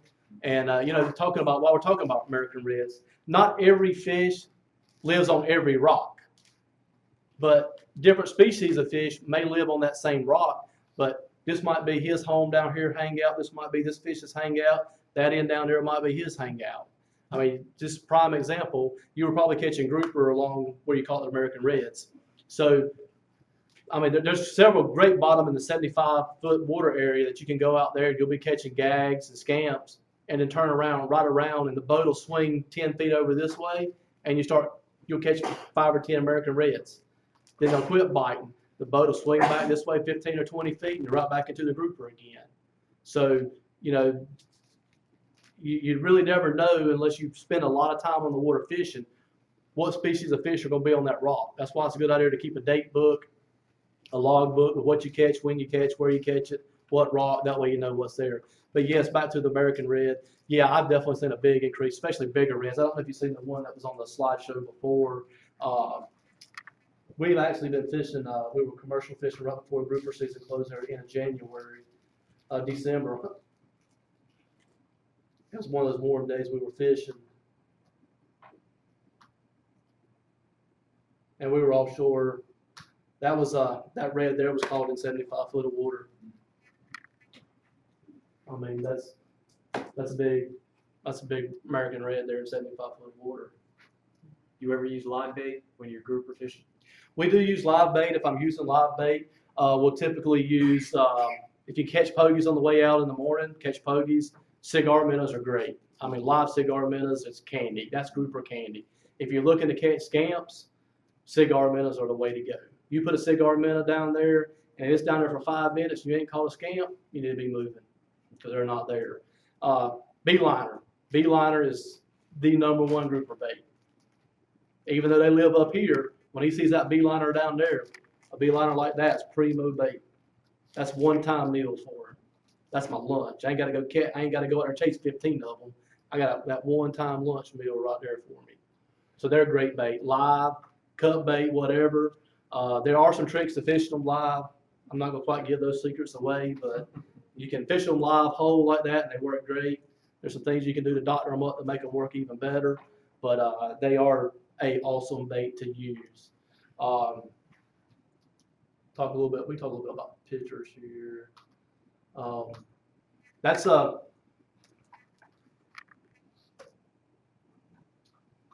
25-pound gag.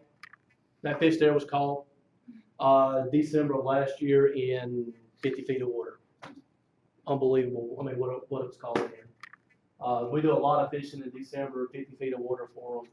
It's just a matter of knowing what rock, where they are that time of the year to catch them. When you're fishing the real small ledges, you know, foot, 2 foot, does the tide make much of a difference if it's coming down from the higher to the lower part of the ledge versus coming across the other? It really doesn't matter. What makes a difference, and I meant to cover this, and this makes a big difference. Everybody goes fishing, they look at salooner tables, right? Everybody believes in a salooner table. You got 0 to 5. You don't go bottom fishing on a day that's 5. But that's the best day to catch fish, right? Right? If it's a 5, 36 ounces of weight won't get it to the bottom. If you see a 2 or a 3, you're good to go. But a 4, you're going to need 24 ounces of weight to get it to the bottom in 100 foot of water. If it's a 5, you better take 36 ounces of weight with you to get it on the bottom. That's a good way to tell when the current's moving and when it's not. It has to do with the moon's gravity pull. The higher the number. Inshore fishing, great. Trolling for wahoo, it's great. Unless it's full moon on a 5. Then you just, unless you're fishing at 10 o'clock to 2 o'clock in the morning, that's when you're going to catch them because they were feeding at night. But the best way to look at it, if you get up that morning and say, hey, I'm going grouper fishing, that thing says a 5, you might as well take your kingfish and stuff with you or go fishing inshore somewhere. Because when you hit that 100 foot mark, you ain't going to be able to keep nothing on the bottom. You're going to have what we call drift. We call drift and feed. You're going to have 10 foot of drift back behind the boat. Your line's going to look like that, sitting back there in the back of the boat back there, drifting around like so back there. So when you look at that, just take that into play. Whether it's rising or falling tide really doesn't make a difference that far offshore as far as the grouper species. Now it does for the bite on wahoo. I have seen a difference on the bite on wahoo and stuff, but not for the bottom species. Anybody got any more questions? Let's give Captain Keith a big hand.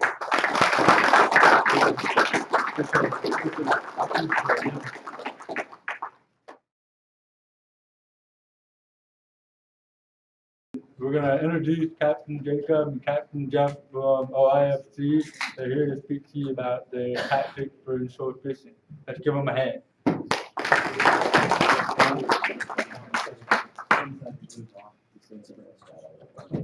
Oh, we gotta get in front of the camera. Yeah, man. Oh, God. Your face.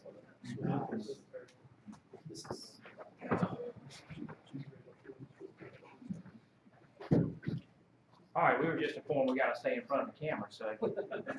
Here's the blue box.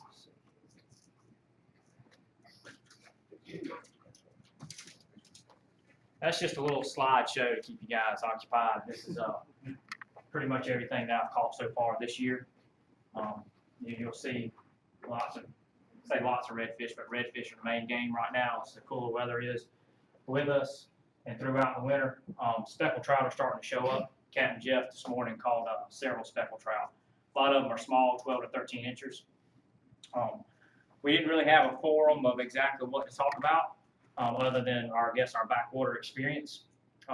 If anybody has any kind of questions or anything that you want answers to, that's kind of what we're here for. Try to put our 2 cents in for you guys. But to start off with the year, again, like I said, redfish are the main game going on. That's what we all want to catch. That's our strongest fish in the backwater. Redfish are pretty much like bass. They'll eat just about anything at times. So you throw a lot of artificials for them. But they can get very temperamental. They were eating really good artificials here up till about a month ago. Now it's we're using cracked crab, fresh shrimp, lots of baby croakers and baby spots have moved in that you can catch with a cast net right now. Those are really good baits, especially if you get out to Little River jetties or Merle Inlet rocks.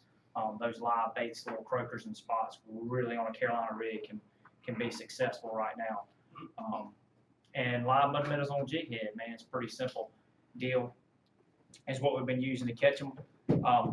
The big thing right now is going to be the speckled trout and artificials. Will be the next artificial deal is the speckled trout. They have been feeding like little bulldogs. Captain Jeff's got the new voodoo shrimp. It's supposed to be the next new hot craze. I just got word the other day, apparently they've got a voodoo minnow out now. I have not seen the voodoo minnow, but if the voodoo minnow works as good as the shrimp, I'll probably own a few of those myself. Yeah, that's what we were throwing this morning.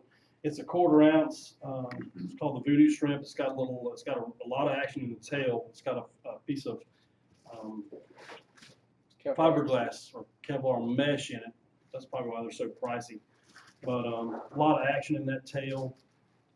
We were struggling this morning on the redfish, and I knew where some speckled trout were, so I said, hey, let's go stretch some line anyway. So we hit a deep hole that was loaded with speckled trout, 10, 12, 14 inches, and just every other cast last hour we were doubling up on speckled trout, which it's like a parting golf shot. It's good to leave them smiling anyway. So because that bait is so light, I was advising my guys today to throw it, to make their cast into the current, let it settle, and then start working it back. If you try to fish it down current, bringing it back to you, the bait has a tendency to ride up on top, or they'll get the tendency to work it too fast. If I do fish it down current, most times I'll make the cast and I'll let it settle and I'll just work it, just with the rod tip, pop it, let it settle back, pop it. But most time I make my presentation into the current and fish it with the current coming back to me, so I can make sure it stays down on the bottom. Same thing.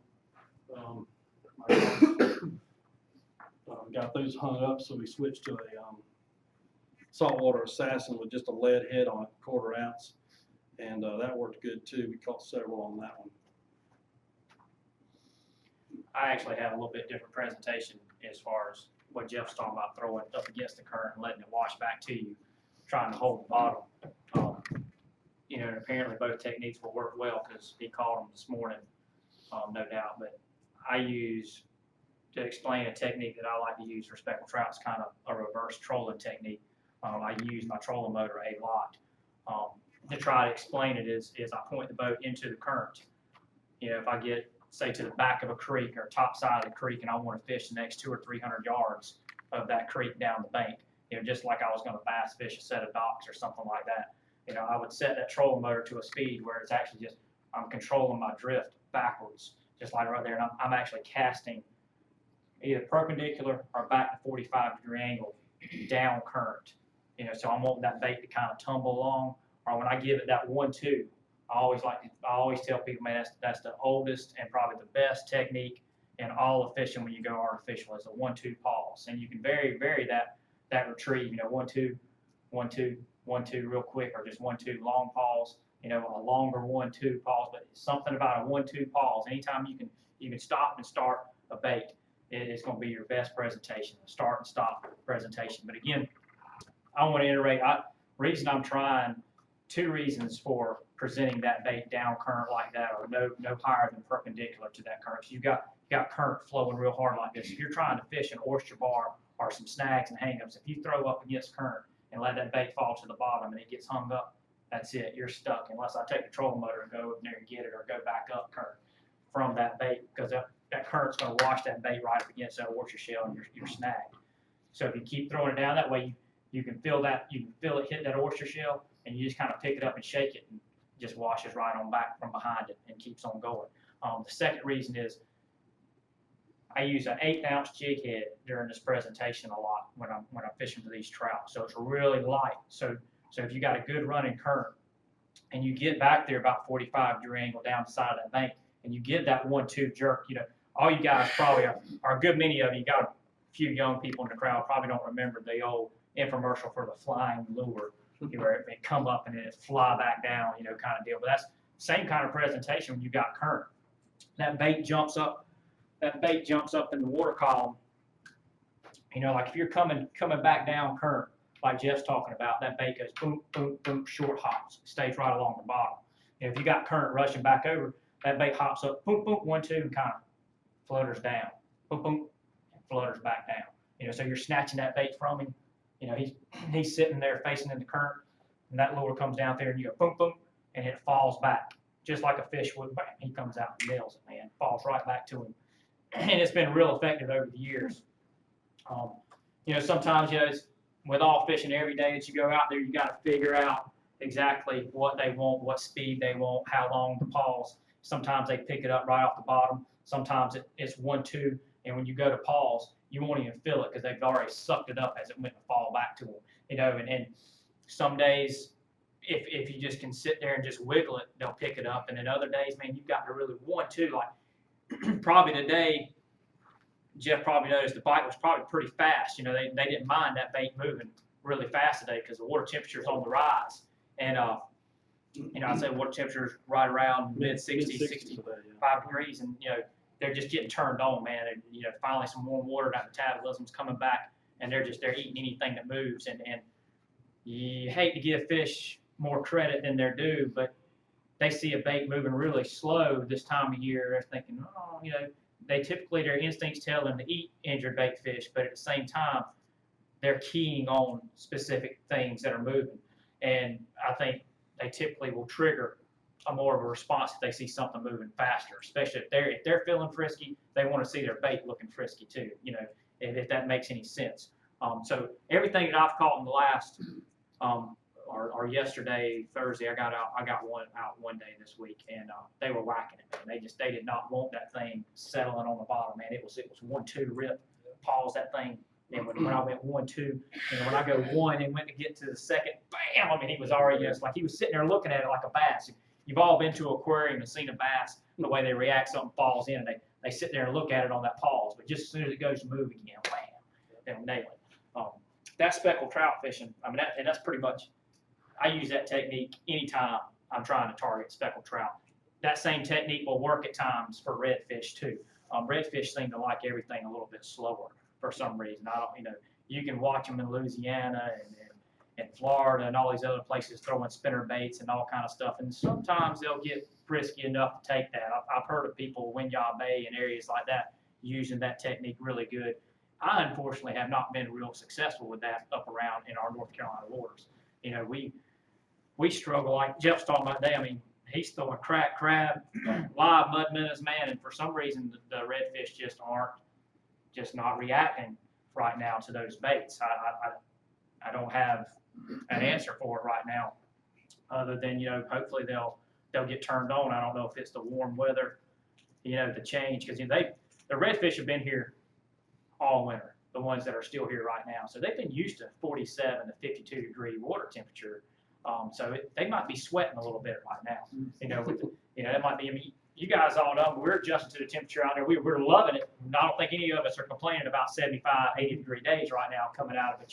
You've been sitting in a cold house. You kind of got your body adjust to it and gets used to that. And then now you walk outside and you go, man, I'm kind of sweating a little bit. Not complaining about it, but I'm sweating a little bit. I might not want a big, greasy, juicy hamburger right now. I might want something a little lighter. And I think maybe that's where our redfish are kind of in that transition right now.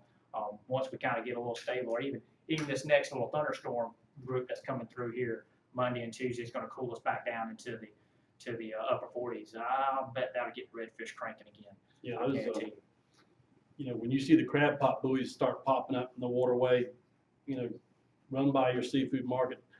A lot of times the dead ones they can't sell, so they'll sell you 4 for $1.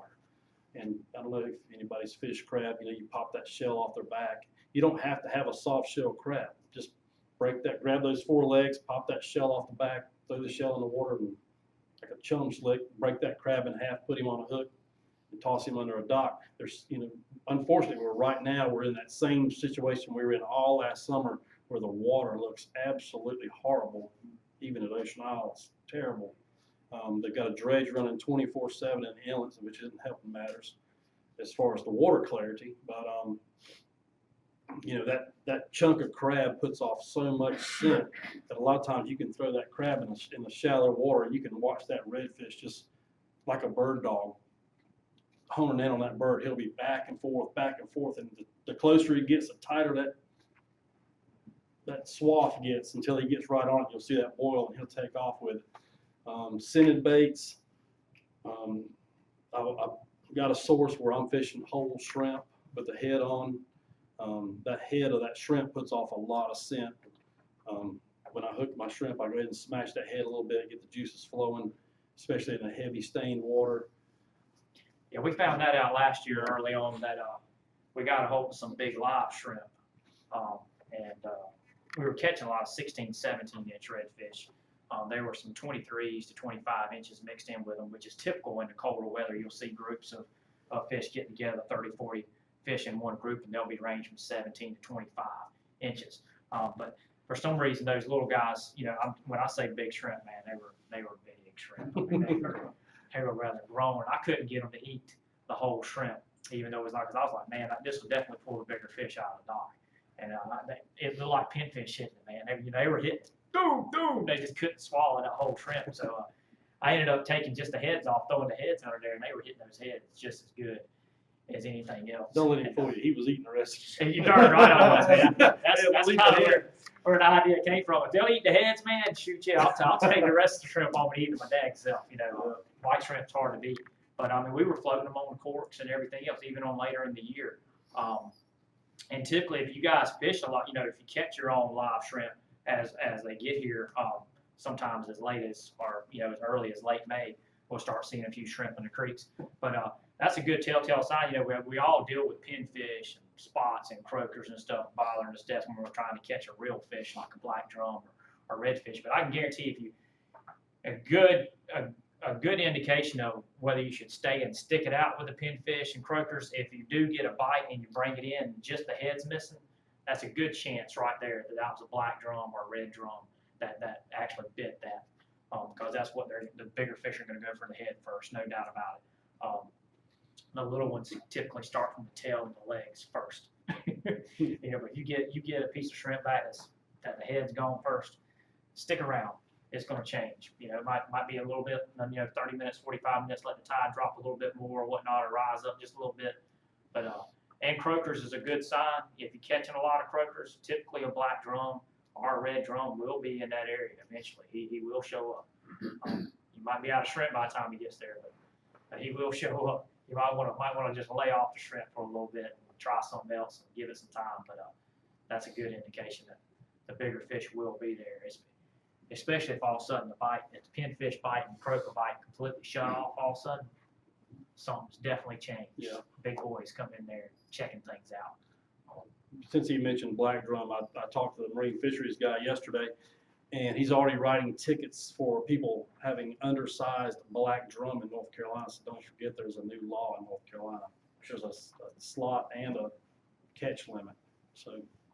Yeah, I don't know how many of you guys, I'm sure we got quite a few people from Merle's Inlet. This has been my 3rd year down here doing this particular seminar. This is much more comfortable than last year. Y'all are all sitting in fold-up chairs, the hard aluminum fold-up chairs last year. This is quite a change. But for those around Little River, a lot of those guys back and forth to North Carolina, which you guys in South Carolina has had a slot on redfish and black drum for several years now. So you guys probably are going to be used to the North Carolina slot. I think it's 14 to 28 inches or something like that. 14. I know the lower part's 14 inches on the black drum. For us, probably the biggest thing that you guys are not going to be used to in South Carolina is they did not close the trout down here in South Carolina. Right now, our trout fishery in North Carolina, if you cross the line, we are completely closed on trout. Cannot keep one. So that's something to keep in mind if you do come in North Carolina waters. It will be back open June 15th is when that's slated to come back open. I've talked to a couple guys in South Carolina that did not know that. They had been whacking them pretty good and was like, oh crap, DNR would have got me. He's like, no, I think South Carolina's still open. I'm not sure how close he was to the North Just because you caught them in South Carolina, though, don't think you can bring them. Yeah, I mean, I've been sitting there. I'm guilty of it. I was sitting there in Bonaparte Creek one day, and I already had my 2 25-inch redfish in the box, and it might have even been Keith. We're catching them at the jetties. Hey, let's go to the. Can't go to the jetties. I already got 2 fish in the box. I can't cross the state line with my fish, so they're over the South Carolina slot. So, but if you got 2 in the box, it's better than 2 in the bush, right?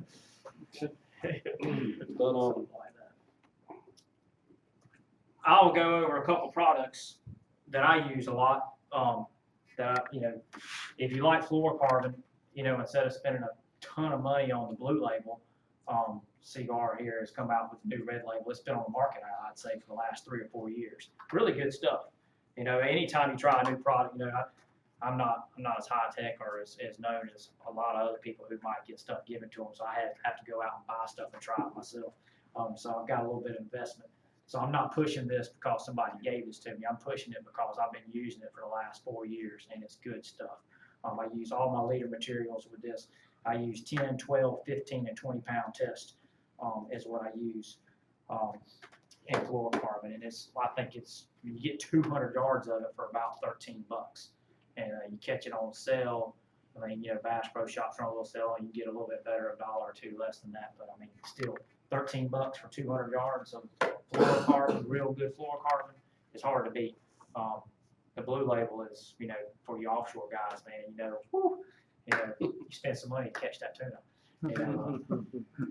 Even myself, when the big reds are out running at the jetties, I was buying some of that blue label stuff, and I'm spending $50 for 100 yards of fluorocarbon. But blue label is extremely good. But again, if you're not using anything heavier than 20 pound, because I think that's as heavy as the red label goes is 20 pound. At least that's all I've seen on the shelves. But that's a great product. Can't stress enough about using fluorocarbon. I know Jeff will agree with me on this. You can just see in this room there's a lot of competition out there. And if you want to at least meet or try to beat the competition, you got to use fluorocarbon, because if the guy beside you is using mono, there's a good chance if you use fluorocarbon, you might actually outfish him. It's probably not a might. You probably will outfish the guy, and he'll be asking you, "What in the world are you using?" I'm using live shrimp just like you. Well, fluorocarbon's the difference. Fluorocarbon's the difference. And there's all kind of, I've seen it, Jeff, I'm gonna go ahead and bust Jeff while he's here. Jeff's got a swivel there on that. That's a big no-no for me, but he caught him, so I can't say much about that, but I'm always a big believer in trying to put as little amount of gear in the water as I possibly can. The less stuff a fish can see and get spooked, the less likely I'm gonna put anything on there. And not just a little swivel. That's like a drone 75. Like I said, they were biting you good because it didn't matter today. Whatever you think. And that's I stress that a lot. There's no doubt. Because I always, if I go talk, 10-pound test line, 6-pound test line, I always get that one guy in the class like, well, dog, I use 50-pound, straight mono on a 10-ounce weight. It's like, they're like, well, on a good day, they'll probably will eat just about anything. But I try to stress, I go out there every day, with the notion that I'm gonna have to coax fish into biting. So I'm going out there every day saying that I want to have the best opportunity that I have available to me every time I go. If they're on fire, I'm definitely gonna catch them. But if they're not, I'm gonna have to use every trick available to me to get that bite. And so we have been called liars at the fishing center because the guy said, "There's no way y'all caught fish today. No way." But we caught them. There's no way you caught them. Well, okay. And a lot, a lot of that, you get called a liar, people come in and say, where'd you catch those fish at, man? Caught them on Ocean Isle Beach Bridge, right there, right around the corner. Oh, bull crap, man. I fish that thing all the time, I don't catch any. Wow. I don't know what to tell you. I can share all the secrets with you, but a lot of it, fishing for redfish, it could be a matter of that much, a foot between getting bit and not getting bit. It can be 15, 30 minutes in time, and it can be, he just said, people call us liars because we caught fish today, and they didn't, and they may not realize we fished 12 spots today when they fished one spot all day long. And that was probably the thing last year, and it looks like we're probably going to get back on that trend again this year. Because I don't know how many spots Jeff hit this morning, but he hit a lot of spots, I'm sure. In 4 hours, we fished 8 different spots. And, I try to limit it.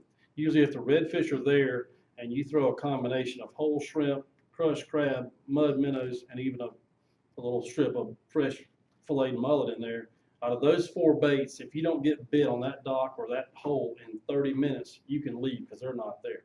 Because usually within the first 5 minutes, you're going to get bit. Or they're not going to bite. Yeah. That's just it, That's, again, what I was going to say too is, I just wrote an article. I write for the Brunswick Beacon now a little bit, and I try to share tidbits each week with people, and he touched on it a little bit. We've got a lot of rain up that way. Pancake mentioned it last year with all the freshwater runoff and everything last year, even affected the inlets and pushed the Spanish mackerel a little bit further off the beach. So salinity levels have a lot to do with moving fish around a lot too. Stained water, he's talking, Jeff talked about the dredging. When the dredging's going on, it stirs up a lot of silt. And what's really put a damper for me is I like to see fish. It kind of gives you that justification of at least I was in the right place today. I was around some fish. If you can actually see them, makes you feel a little bit better about it. But right now the water's so dirty and stained. You go hit 8 places and you don't get a bite, you go, I don't even know if they were there or not. But again, I think you have to keep in mind too, I go home and try to make myself feel better from justification. Water stained and dirty, fresh water, salinity, maybe that's why the fish are kind of lethargic and not wanting to eat. Again, that water quality's changed. It's either moved them out closer to the inlets or out into the surf zone. But redfish, I've been dealing with redfish and doing a lot of research and studying on redfish, man. And redfish, you could probably catch them and put them in your freshwater pond. They can really adjust to a lot of different water quality over time. And again, it's that same concept we're talking about. A quick change is going to shut fish down. And I always use the analogy is you run some hot bath water and jump in it, and right at first it feels really warm, and you sit there and it still feels warm to you. You can sit in there for an hour and that water still feels warm to you. Your girlfriend, wife, whatever might come in and touch the bath water. You've been in there. God, what's wrong with you, man? That crap's freezing. You're adjusted to it. She's not. So that's the same way when we have a real quick cool down or a real quick warm up, those fish are feeling those effects. Have a lot of fresh water come in there, coming across those rakers, that's going to have an effect on them. One of the biggest killers, and I know Jeff will agree with me on this, you can pull in that spot, and we do it day in and day out. We pull up to our favorite spot, and man, I know they're there. We're going to get a bite. And we go to pull up on the dock or in that hole and go, God dang, man, you can stick your 4 fingers in the water and just about feel the grain, all the sand and silt that's in that water. Go ahead and throw your baits in there, give it a shot. You never know, but I can promise you, man, if somebody's pouring sand down your throat, you definitely don't feel like eating. And that's the same way. If you see a lot of sand and silt in the water, that's coming right across their gill rakers, those gill plates, man. They're sitting down there, and they're just barely moving those gills if they're there, just trying to breathe right on the bottom. They're not in the feeding mode, not going to be. Like I said, they only have 2 choices, either stick it out or move. And a lot of fish there, if they're on structure, if they're on a dock, Sunset Beach Bridge, somewhere where they're just, they'll typically stay around for a couple days and wait for a change, but they're not going to feed. So those are things I would definitely say if the water's real silty, go look somewhere else. Or wait for that tide to change. A lot of times, just that tide change, the reverse current on that water, and you're fishing a falling tide, you can tell it's pulling that fresh silted water out of the way back waters, the estuaries, and you go, man, what in the world? And that tide changes and you get that, all of a sudden you get that clear water rushing in there and those fish will turn on, just boom, just that thought of it. That fresh water, that clean water getting to them will turn them on. See, I think that's why we've had such a tough time this last week or so. We just came through a new moon phase, and you go, God, new moon phase ought to have the fish cranking. Well, it also gets the current cranking. Yeah. You know, I mean, you know, Our it tide picked up a was couple over- knots. Over in 6 current. feet, so you're losing a foot of water every hour. And that, around the inlets there, it was just absolutely smoking. It was cranking. I mean, when the crab pop buoys won't even stay above the water, oh, that's moving. That is moving good. So I mean, there again, you know, that's an adjustment that the fish have got to make. And you know, when you get a hard current like that, you know, if there's any bass fishermen in the water, you know, or in the room, redfish are going to hold a lot tighter to the structure. They're not going to move from that structure. They're going to get that nose to be right up against the pylon. And it's so hard to present a bait to a fish that is literally glued to a pylon. His strike zone's that far. You know, it's hard, especially when, heck, we've had 20, 25-mile-an-hour winds too. So it's difficult to really get pinpoint. You know, I don't know how many of you follow the Ocean Isle Fishing Center or the new No Limits fishing show that Brant and them are doing. But one thing we want to touch on today is kind of it's not a newfound fishery, but it's kind of got some exposure last year with the TV show and the popularity of the website. And that was the nearshore schools of big redfish, the 40-inch plus reds that were running the beach. And one thing we want to touch on with you guys is, I don't know whose rod this is, Keith. If you don't mind, it's a great fishery. And they've been catching these fish up around Hatteras for forever. But don't go catch 40-inch redfish with that rod and reel. They're fun, but you'll play them down and you'll kill them. It's better, and they preached it in the Outer Banks, and I'm sure it's going to hit here before long. Use a rod and reel that's got enough backbone.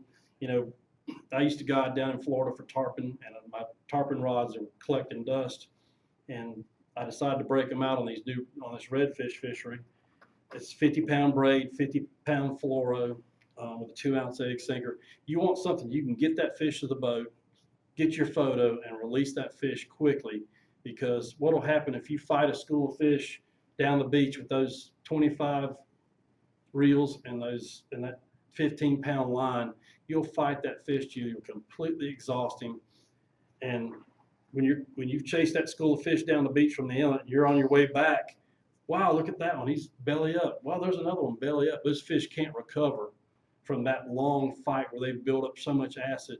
They'll just turn belly up and die.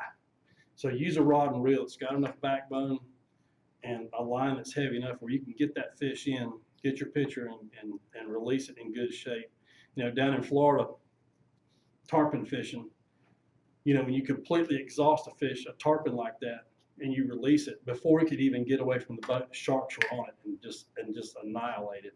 And that too, you know, you don't want that drum to leave your boat, go belly up, and become shark bait before it even gets out of sight. And I saw that happen last year too. So use a rod and reel for those big reds around the tips of the jetties that you can get that fish and get him in and released in good shape. Well, that's number one, trying to take care of the fishery. You know, I don't know what the fishery's like around Murrells Inlet if you guys get those big bull reds out on those tips or not. But Keith's sitting in here with us. He's another guy that we see out in the Lower River jetties a lot. Keith can vouch for us. Sometimes we get out there, we'll have 20, 25, 30 boats trying to do the same thing we are, and it's a pretty small area out there. It's, you know, good boat handling skills and some other things need to be done when you come out there. Not try to anchor up in the middle of a drift. You know, there's some courtesy issues, and He's laughing. that you know, you've either witnessed it or you've been that guy. Everybody was that guy at one time. yeah, absolutely. Yeah, sometimes it's a learning curve. But again, I want to stress, you know, the first thing he's talking about is taking care of the fish. But the other side, you know, when we're out there on the beachfront doing it, well, there's not typically that many boats around. So I mean, you could probably catch one on 15-pound test and not bother anybody. But every now and then we'll have some, and I've even seen some of our own fellow guides do this very thing, come out there with a Stratic 2500 with 15-pound test on it and screaming at everybody to move out of the way. there's 25 boats. All making the same drift. Rub rail of each other. You better bring some out there to control your fish, or don't fuss at us for Staying getting in tangled the up in drift. everybody else's lines. Try to match your equipment to the situation that you plan on getting into that day would be the best thing. And, keep in mind that we're all fellow fishermen and we all want to enjoy the resource. So take care of the resource and try to be courteous and take care of each other. I try to abide by that, but I'm probably just as guilty as everybody else at times too. But, When I go out of town, I hire a guide. I don't pull my boat everywhere. I'll hire a guide and go fishing. But I step on the boat, hopefully knowing how to fish. We deal with people every day that when they step on that boat, that's the first time they've ever handled a rod and reel. So a lot of times we have to gear our gear towards our anglers. Yeah, I might be able to fight a 40-inch red on a 25, but the person who's never held a rod and reel in a 25 boat drift, as Keith will attest to, it's a different ball game. So you need to schedule your equipment around your angler and your situation. That's why we got a closet full of rod and reel. Since you mentioned that,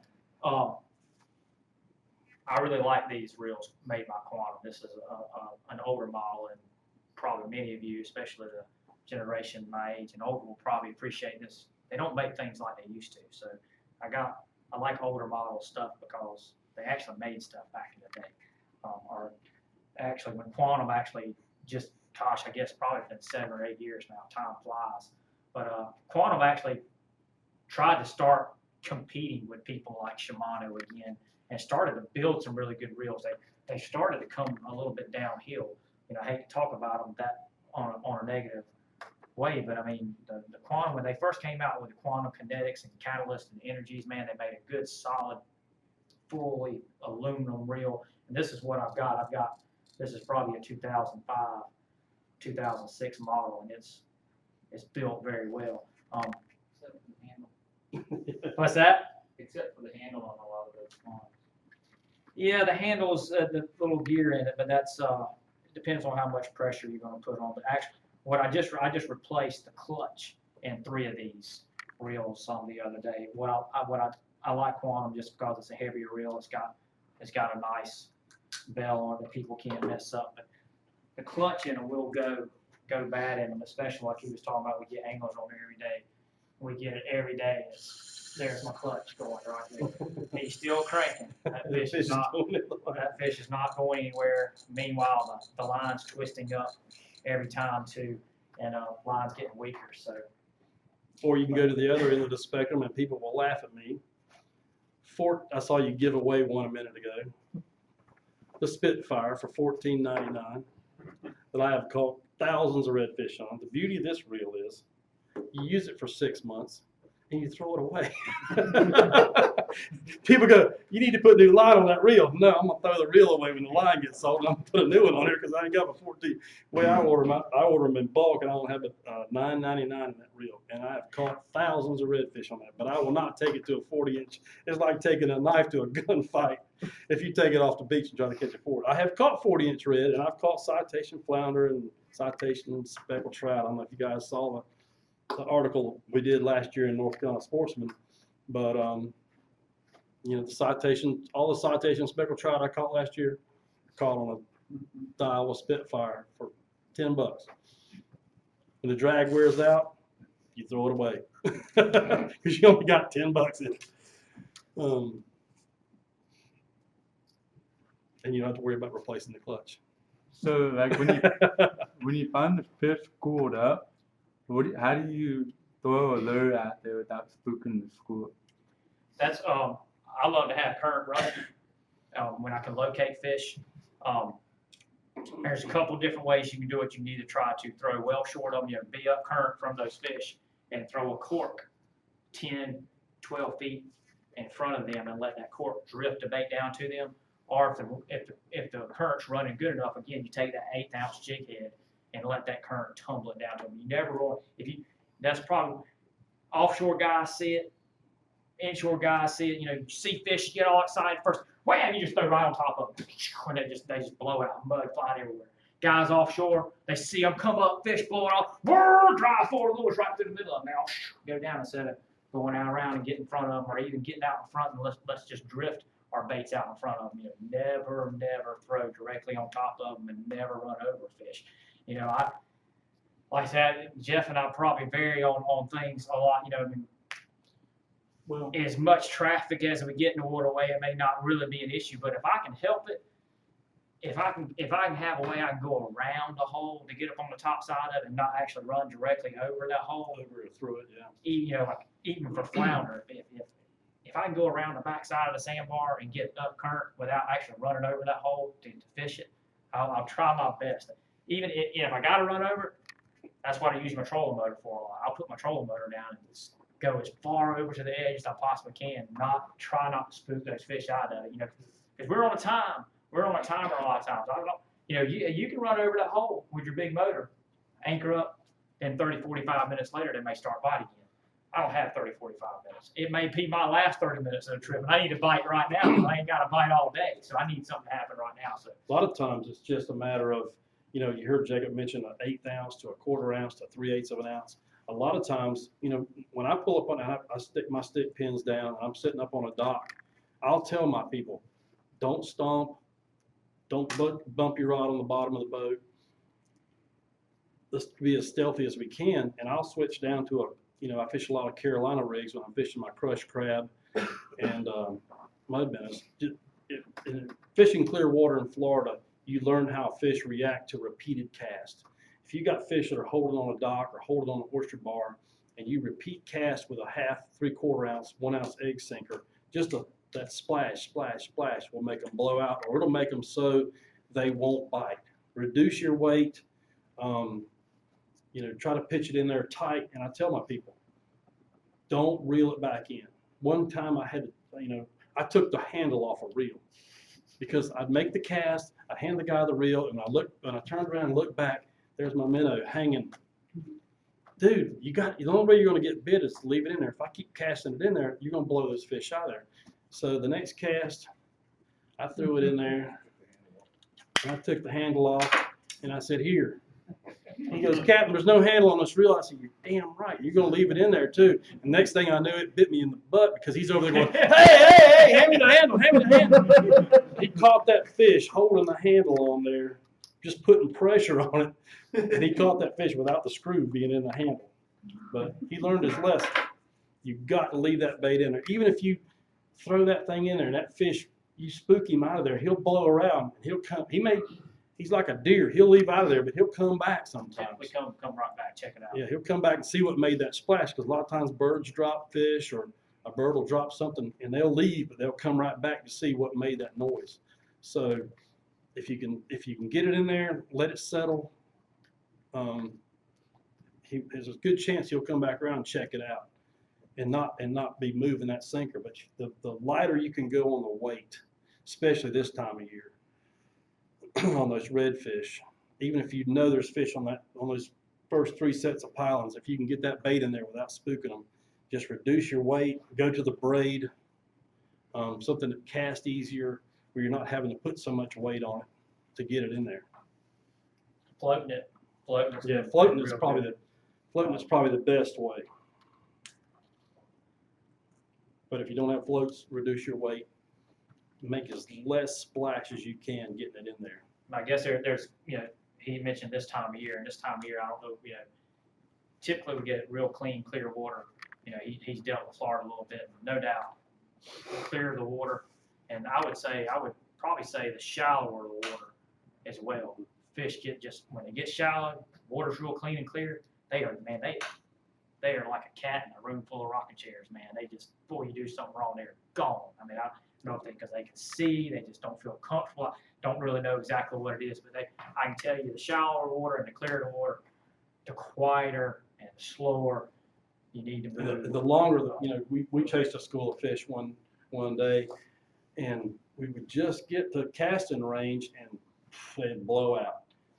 You know, you may have to stop short and increase your weight a little bit if you can get the little bit longer cast. That's where you go to your braid, where you can make those, you know, extended long casts so you're not, if you're chasing a school of fish, you're not actually pushing them. You're letting them feed. You're letting them do their thing while you're in pursuit of them and trying to get that bait. Even if you're behind them trying to catch up, you can still get that bait out in front of them. So when they get there, that bait's waiting on them. But I mean, clear water, shallow water, and the time of year, probably starting as early as Thanksgiving through probably right about now. We're in that transition area where we're starting to see a bunch of mullet, stuff like that show up. But porpoise is probably the #1 predator for redfish this time of year. So there, that's probably, redfish are not really keying in on food sources right now more than anything.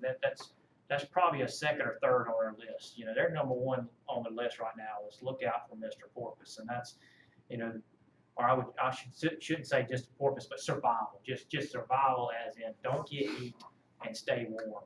Is probably their two #1 concerns. Now they're, like I say, they're coming out of that transition right now, and we will see that as they get more into that feed mode. Man, yeah, you can throw right on top of them. You can throw within 6 inches of their nose, and they will just about catch it in midair and eat it. I mean, and that's probably going to be probably middle May, getting into June type of situation when the little mullets start to show up. But yeah, I mean, it's aggravating a lot of times to see a school of fish in December and God, don't mind it, a redfish. I mean, you get the knees, start shaking again. God, can't get it in there, far enough, and then all of a sudden they blow out, and you're still like, God, where did they go? And because Jeff and I was fished side by side several times, and we pulled up, man. I mean, he's calling me, get out here, buddy.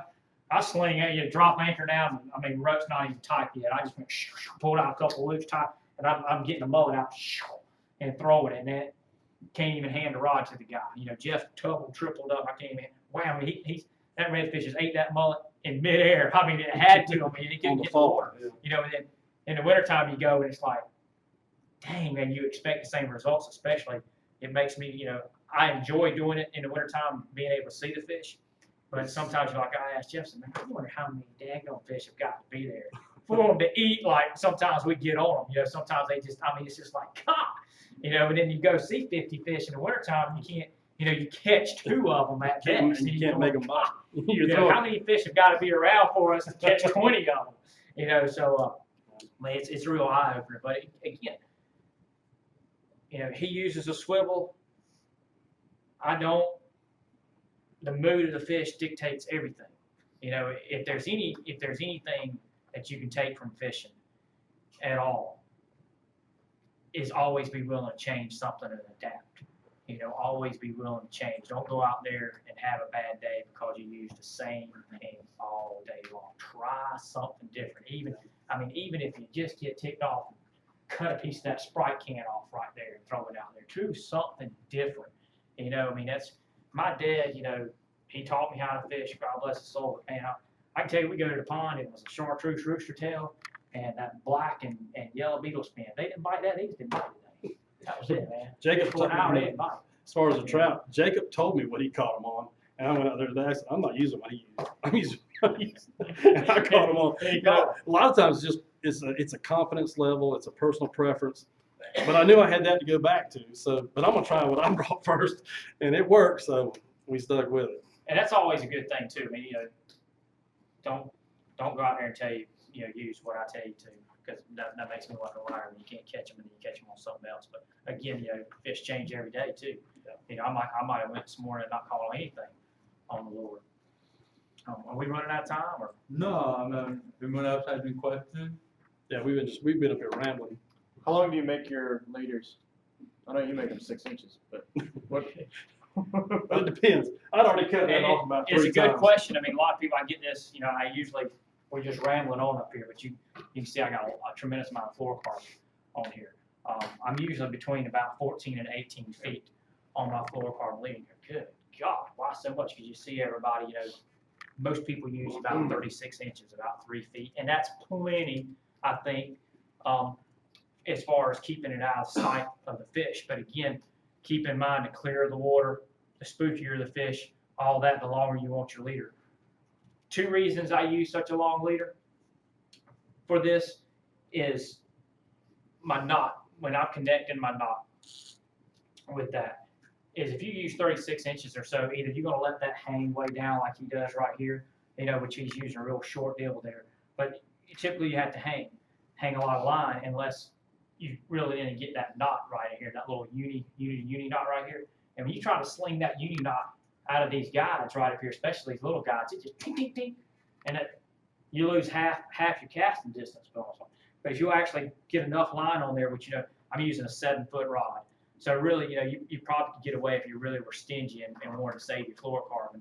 You could probably get away with probably 12 feet. Because what I'm trying to do is trying to get that knot actually on my spool, just like you would in the Outer Banks on what they call a shocker leader. Because that knot will come out if you see the way this spool works is when you throw it, those spools, you know, those spools line come off in just little light curls, and once you get enough speed generated, that knot will just shoot right through there because it may not even touch the guides. And for me, I would use a longer leader than what I've got on there, but we call them rodeo fishermen. And if you got a leader that's that long and I use a swivel, you got that person who wants to go. And you're back there going, whoa, trying to make that cast. I like a short leader so they can reel it right there. When they go to make that swing around when they cast, I'm not going, holy crap. I've not had a hook break skin yet. So I've been fortunate on that. If I leave a short leader, my guys can, you know, they can reel it up to a point they can handle it. Like I said, a lot of people that I fish with have never held a rod and reel, so they can control it at about a foot, 10 inches to a foot right there, and not kill me or whoever they're fishing with. And it catches fish. Granted, if you know, fishing would have been a little tougher, I might have gone to a swivel-less, but and I certainly do that too. But when it's working, I fish a swivel because it also gives them a place to stop when they're reeling in. And I like to hear that swivel go through the top eye and break it out. Then that gives me something else to complain about. But yeah, that rod, man, that rod cost you $50 or a $6 eye. Man, you got more than a rod. I got more in the swivel than I got in the reel.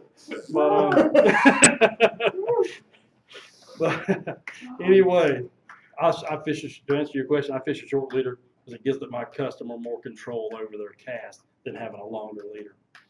You know, when we drum fish, I fish a little bit longer because I got that big egg sinker out there, and I know they're not going to reel that egg sinker up through the top eye.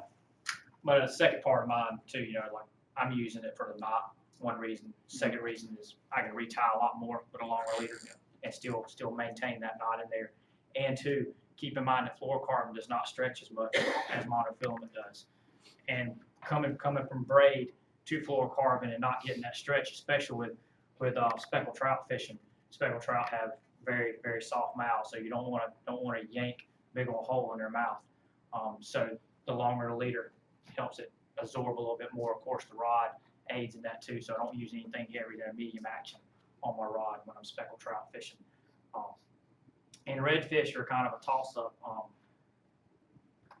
Pretty much, if I'm using artificials or soft plastics, I'm still gonna throw more than likely a medium action rod, just because I like the action on that, the way to work the bait and everything. Unless you're actually trying to, you know, red fishing's gotten a little bit more popular, going to the weedless baits and stuff, using even soft plastic worms and things like that, and using swim baits and things where you're actually sticking a hook in a soft plastic and sticking the hook point right back into plastic. So if you're trying to set a hook on a redfish through a piece of plastic, you probably would want to jump up to a medium heavy on that just to give you a little more leverage to set that hook.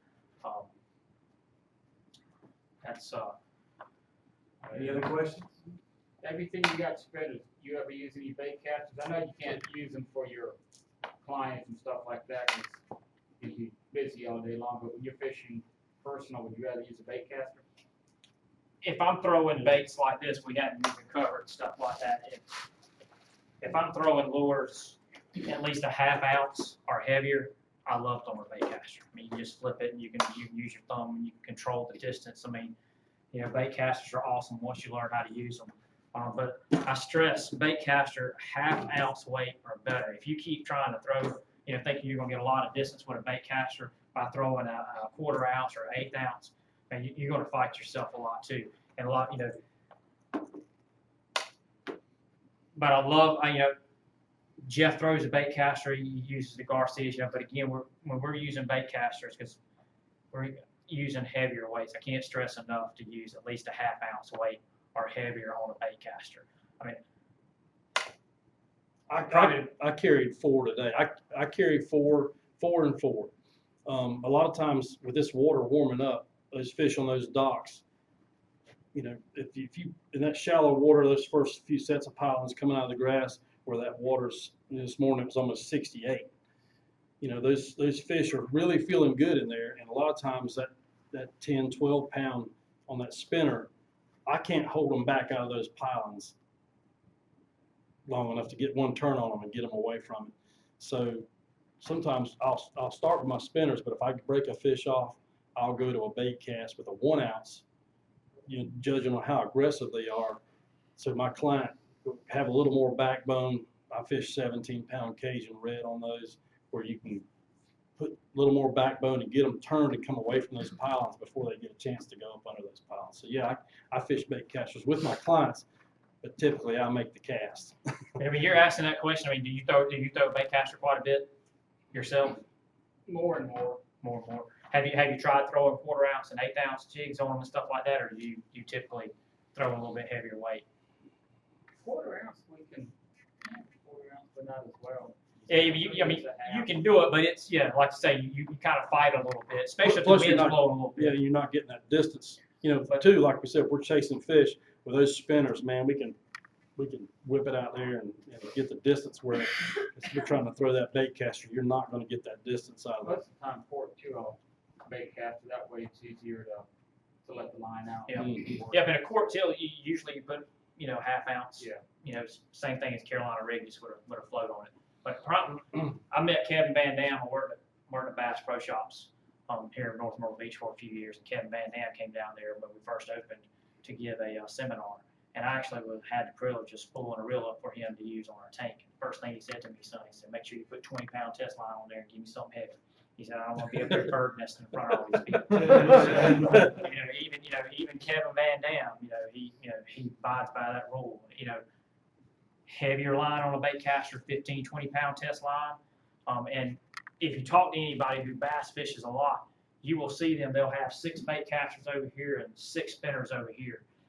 As time goes on, they'll throw, like I say, rattle traps, big crank baits, big spinner baits, the new 3/4 ounce spinner baits. They throw those bait casters for those. But when they start what they call finesse fishing now, when they start doing those light drop shots and stuff like that, man, they're using those spinner baits or those spinners just simply because that's what a spinning reel is designed for, is to throw those lighter baits.